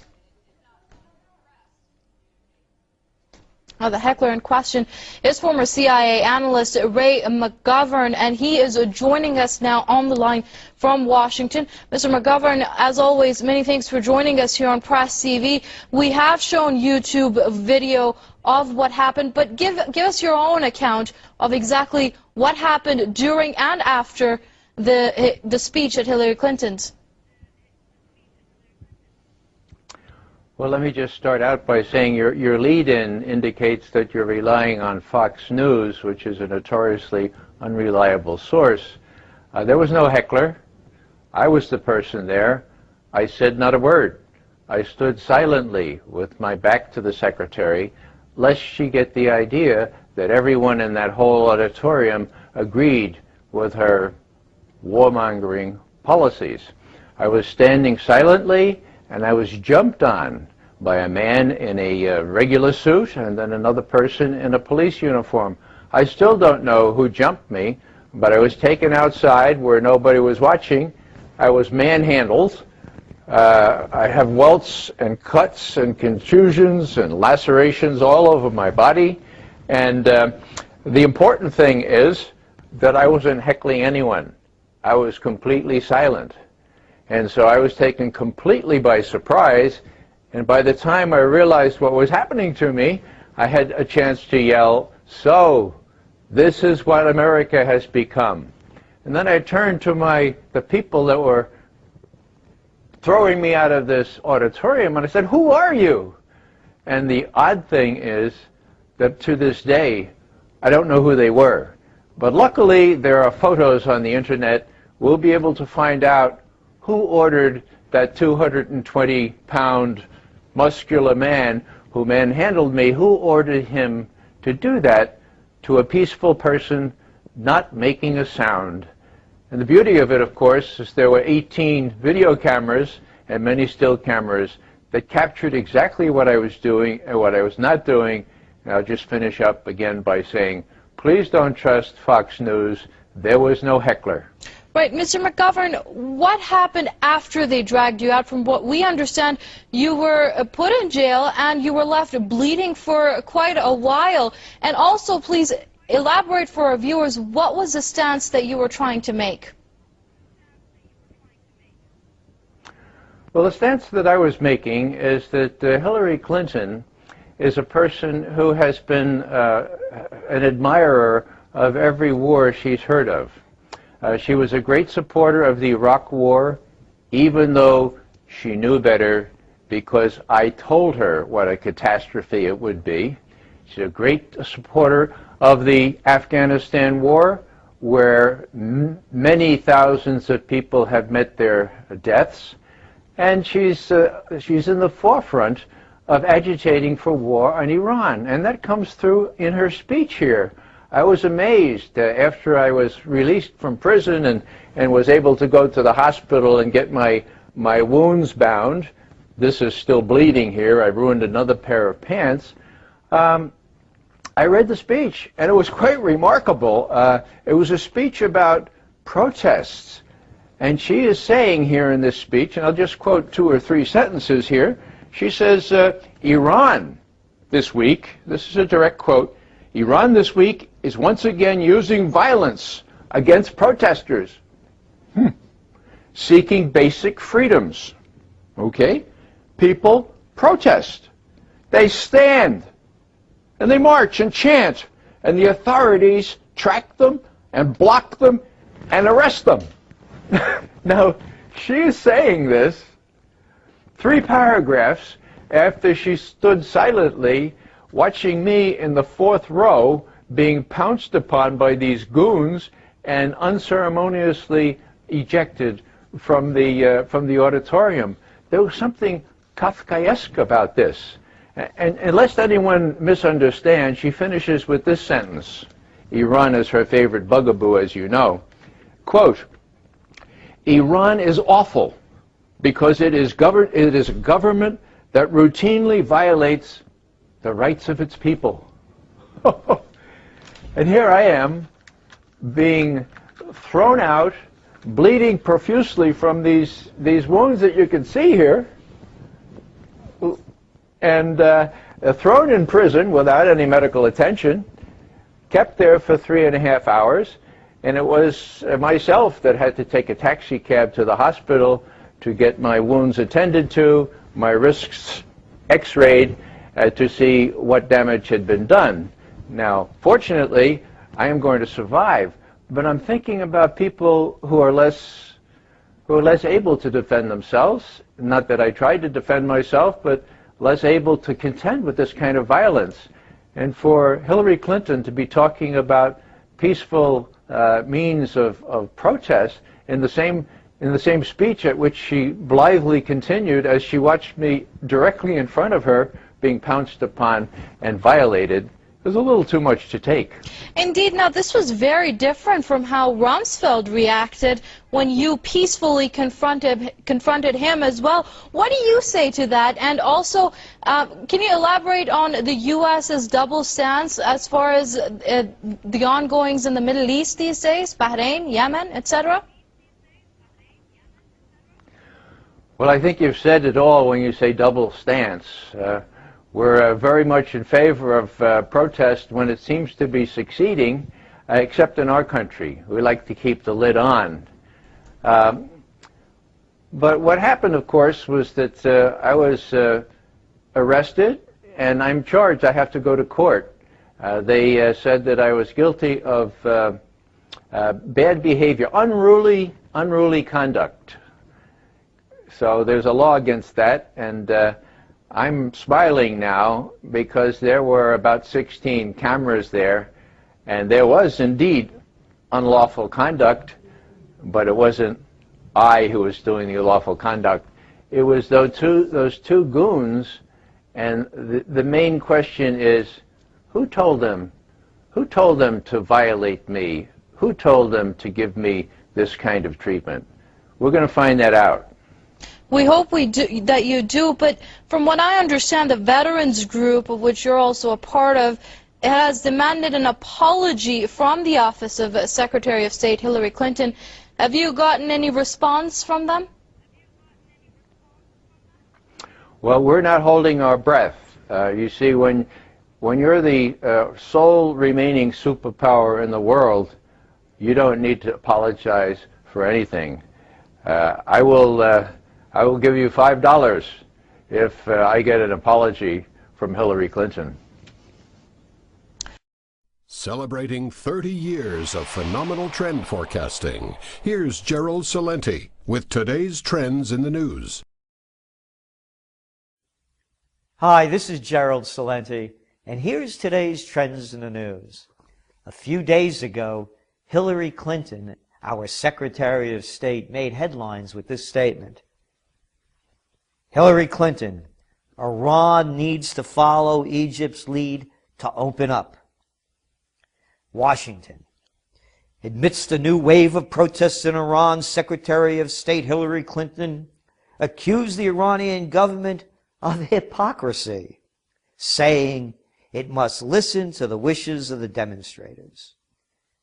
You want to talk about hypocrisy? This is the same Hillary Clinton who just days before Hosni Mubarak was forced to step down, said that he had to stay in office because we needed to maintain stability. And they had to get the voter rolls together and find leaders to run against Mubarak. And we couldn't make things unstable over there. And you want to talk about hypocrisy? How about the United States supporting this dictator and you and I paying for him? That's right, $40 billion of our dough went to supporting his habit and keeping him in power for 30 years. And Miss Clinton goes on. What we see happening in Iran today is a testament to the courage of the Iranian people and an indictment of the hypocrisy of the Iranian regime. Hypocrisy is hypocrisy spelled HILLARYCLINTON. That's hypocrisy. My name is Mike Preisner. I joined the Army, left for basic training on my 18th birthday in June of 2001. I was assigned to the 10th Mountain Division, and in March of 2003 I was attached to the 173rd Airborne Brigade and deployed to northern Iraq. So when I first joined the Army, we were told that racism no longer existed in the military. A legacy of inequality and discrimination was suddenly washed away by something called the Equal Opportunity Program. We would sit through mandatory classes, and every unit had this EO representative to ensure that no elements of racism could resurface. And the Army seemed firmly dedicated to smashing any hint of racism. And then September 11th happened, and I began to hear new words like towel head and camel jockey, and the most disturbing, sand nigger. And these words did not initially come from my fellow soldiers, but from my superiors, my platoon sergeant, my company first sergeant, battalion commander. All the way up the chain of command, these terms, these viciously racist terms, were suddenly acceptable.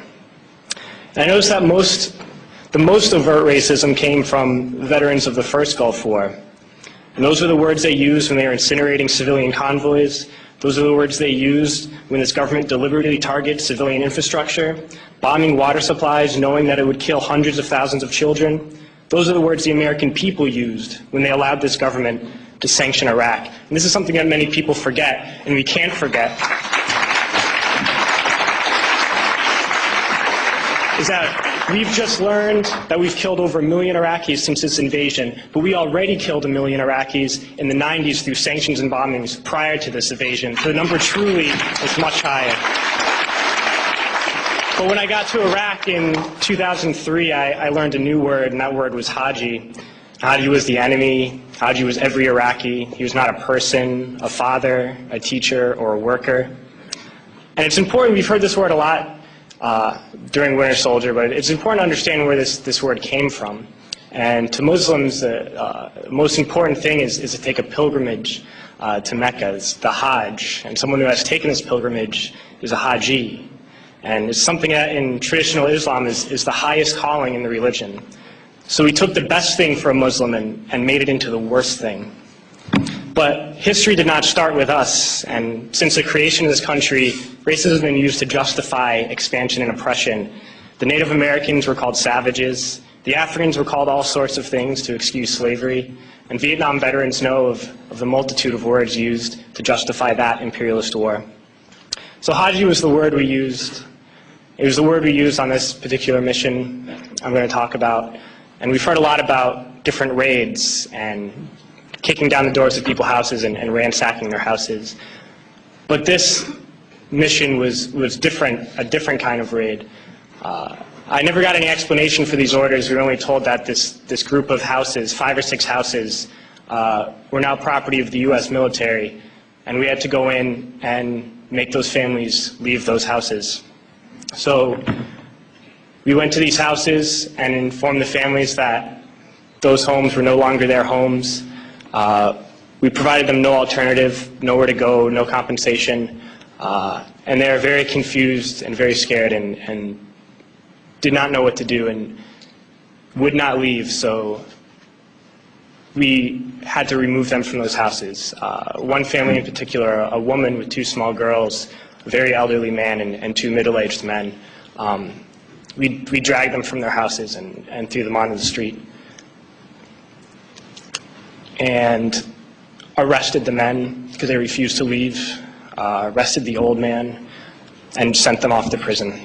And at that time, I didn't know what happened to people when we tied their hands behind their back and put a sandbag on their head. But unfortunately, a few months later, I had to find out. We were short interrogators, so I was assigned to work as an interrogator. And I oversaw and participated in hundreds of interrogations. One in particular I'm going to share with you. It was a moment for me that really showed me the nature of this occupation. This particular detainee, when I was sent to interrogate him, he was stripped down to his underwear, hands behind his back, and a sandbag on his head.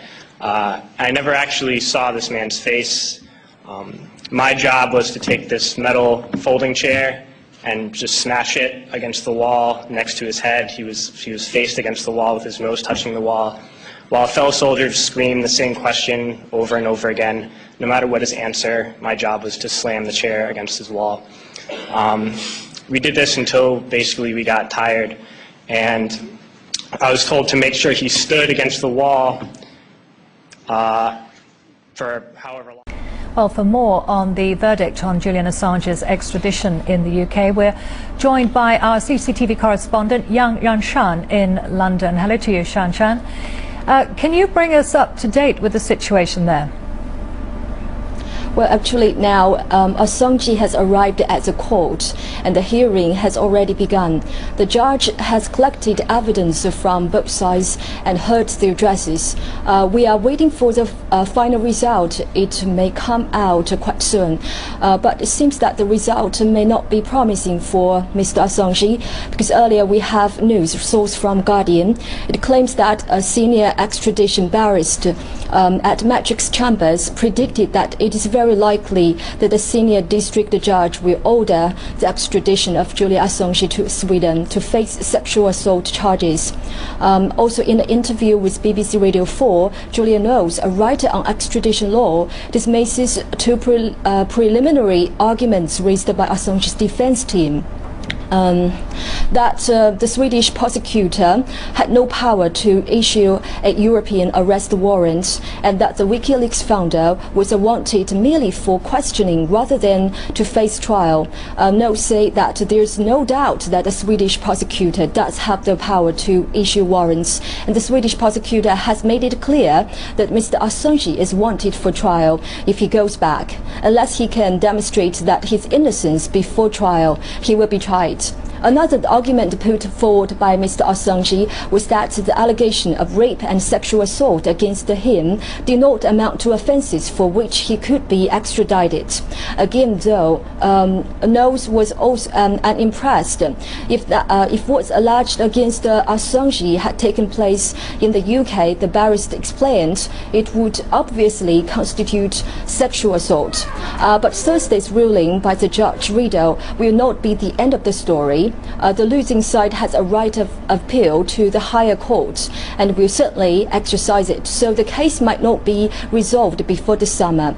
And Assange fears that if sent to Sweden, he is likely to be extradited to the United States on possible charges relating to WikiLeaks release of US embassy cables. In such event, it's said that Sweden would not be required to ask permission from the UK for the extradition. No such charges have been laid right now, though the website's activities are under investigation in the US. Back to you. Okay, thank you very much. Shan there in London, our CCTV correspondent there. Now, secretive and elite, the Bilderberg Group, which unites some of the world's most powerful people, has been meeting behind closed doors for decades. Its activities have become shrouded in a mist of conspiracy theories, with some claiming the members are trying to create a new world order. Well, one investigative journalist has just revealed to the European Parliament all he claims to have discovered about the Bilderbergers. And Daniel Estulin joins me now live from Brussels. Many thanks for joining us this evening, Mr. Estulin. So tell us more about what you found out about the group and what you believe it does. Well, thank you. First of all, thank you so much for having me. I found out over almost 20 years of research that what's today called the Bilderberg Group already existed over 800 years ago. They were back then called the Venetian Black Nobility. In fact, Bilderberg is the creation of the Synarchy movement of empires, who are the plenipotentiary founders and financiers of Hitler. And Synarchy International, they in turn were founded by the Martinist Freemason Esoteric Secret Society back in the the 1770s as a kind of counterattack on the principles upon which the United States of America was built. So again, it's a lot of people speak of Bilderberg as a domain of conspiracy theories. Of course it's not. It's a historical fact. And again, what's today called Bilderberg 800 years ago existed. It was called back then the Venetian black nobility. So interesting to hear that background. But what is it that you believe the group actually does today, and what evidence do you have to back up your claims? Well, the interesting thing is that a lot of people believe that Bilderberg is about one world government or creating the new world order, especially people point out to speech made by George W. Bush back in the 1990s about the creation of one world government. It's not about that at all. It's a meeting of people who represent a particular ideology. That ideology is of money. So the idea is not to create one world government, but rather the creation of one world company limited, where the financial concerns are far more powerful than any government on earth. And we're seeing right now as evidence, very, very simple. We had to see in Europe, we had nation states. We had countries with our own constitutions, our own flags, our own currencies, our own monetary policies, and now we don't have any of that. The entire Europe is being led and directed through Brussels. In that sense, Spain, where I live, it has a currency. We lost it. We had a constitution. That's now subordinate to the European constitution. Spanish flag is no longer ours. It's the European flag with little stars. And of course, the monetary policy is decided somewhere else. And we can see what they're doing, and Greece is a very good example of that destruction, we're witnessing, and Spain, of course, is going to be the next country to go. So why was the European Parliament so interested in hearing about your findings, and what reaction did you get? Well, actually, the European Parliament was profoundly upset that I'm here. I was invited by Liga Norte by Mario Borghesio, one of the senior European representatives from Italy, who came across Bilderberg actually in the Italian version of my book about 8 months ago. Well, he didn't know that these people existed, and the fact that some of the key decision-making process over the past 60 years were taking at Bilderberg obviously surprised and astonished him, and so through him I was invited to make a speech, a historic speech, in fact, at the European Parliament about the Bilderbergers and their roots, which was called Bilderberg Towards One World Company Limited. So can you give us some names, some examples? Who is actually a part of this so-called Bilderberg group?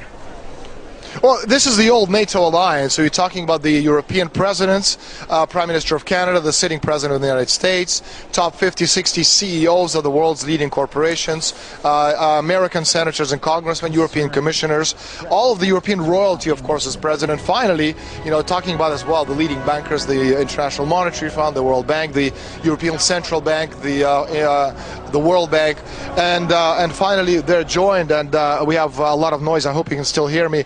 We're joined at this one big table at the Bilderberg conference by the leading representatives of world media, such as New York Times, Washington Post, and the fact that you have 120 of these mammoth representatives in one room, and the fact that the press never ever reports on them until my book came out, by itself is astonishing. Fascinating theories. And what impact do you think that your findings in your speech to the European Parliament will have on the group, if any? Briefly, if you can. I'm sorry, you're going to have to repeat that, because again there's a lot of noise coming from No, people that's to my fine. right. Just very briefly, if you can, what impact do you think that your findings and your speech that you gave to the European Parliament will have on the group, if any? Well, I'm hoping it's going to be, an effect of an atomic bomb going off right in the middle of the parliament. Obviously not literally, but figurative. The point is that Borghesio, that's Liga Norte group, is getting hundreds of calls from curious Italian media representatives who actually have never heard of Bilderbergers themselves, and so they want to know exactly how the decisions made at this very private organization fit into the world scheme. And Russia, in this particular sense, is very much a part of it, or victim of it. As I reported back in 2005, by the summer 2008, Bilderbergers at their meeting talked about pushing the oil price to about $150 a barrel, and then they decided to push the oil price down, orchestrating it fall to about $30 a barrel, and it directly affects Russia, because again, China and Russia are the two main enemies of the people who are trying to create this one world government, and Russia having a lot of oil, if you can actually destroy the oil price and push it down, you're destroying Russia's economy. And China, on the other hand, which has no oil to speak of, anything you make requires a lot of oil, so by pushing the oil price, by orchestrating the price at $147.50 a barrel, you're destroying the Chinese economy. So yes, Russia, needless to say, has been on the receiving end of the Bilderberger planning and scheming. Okay, fascinating theories and a frightening thought, a figurative atomic bomb taking off in the European Parliament today. Okay, for now, many thanks. That was investigative journalist Daniel Estienne talking to us from Brussels.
Try talking to an addict, a heroin addict, somebody hooked on nicotine, an alcoholic. Sit down with the addict and say, listen, stop shooting up. They're going to listen to you? They have no bounds. They have no loyalties. They have no boundaries. They're addicts. What we're talking about here, so I make this very clear, that these titans of industry that President Obama calls them, who make nothing other than profits. They make no steel, they don't build railroads, they don't build automobiles, they build nothing other than profits. They're junkies, they're addicts, they're money junkies. That's all they are. They can't get enough. They can't get enough. Bowing down before Warren Buffett. For what? Because he makes a lot of money? Billionaire bonuses. For what? Because they knew how to play the rigged game? A bunch of guys cutting up $45 billion in bonuses? Bigger than the GDPs of many nations? They're junkies. So rather than letting the junkie go cold turkey, no, here's more money, junkie. Here, go bet it again. Go, hey, look at those bank profits. Look how they've soared since we gave them more money heroin. That's all it is. They're junkies. You have the money junkies on one hand, and you have the power junkies on the other. The power junkies are called politicians.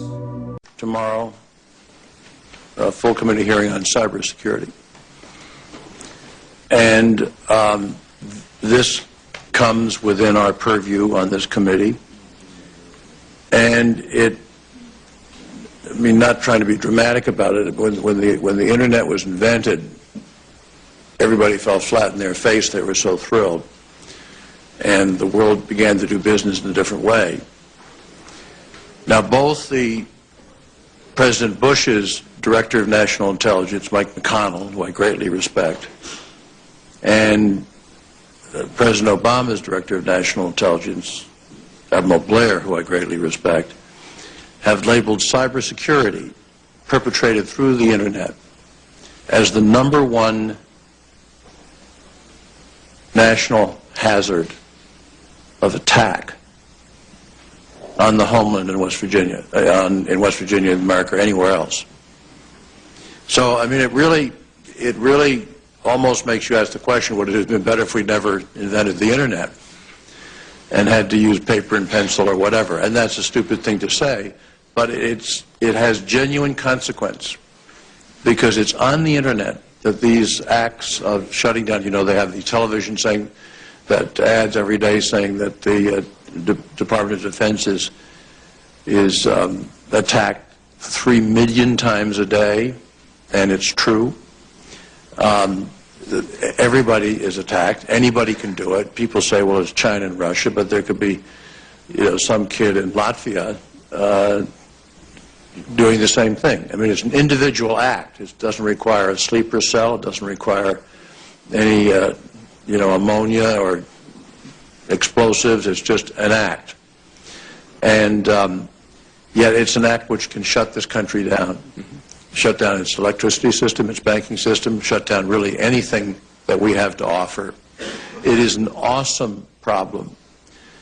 On the Intelligence Committee, we were taken for a full day to discuss, to a undisclosed place in Virginia to discuss this. It is a fearsome, awesome problem, to speak. I mean, obviously it's broader than that too.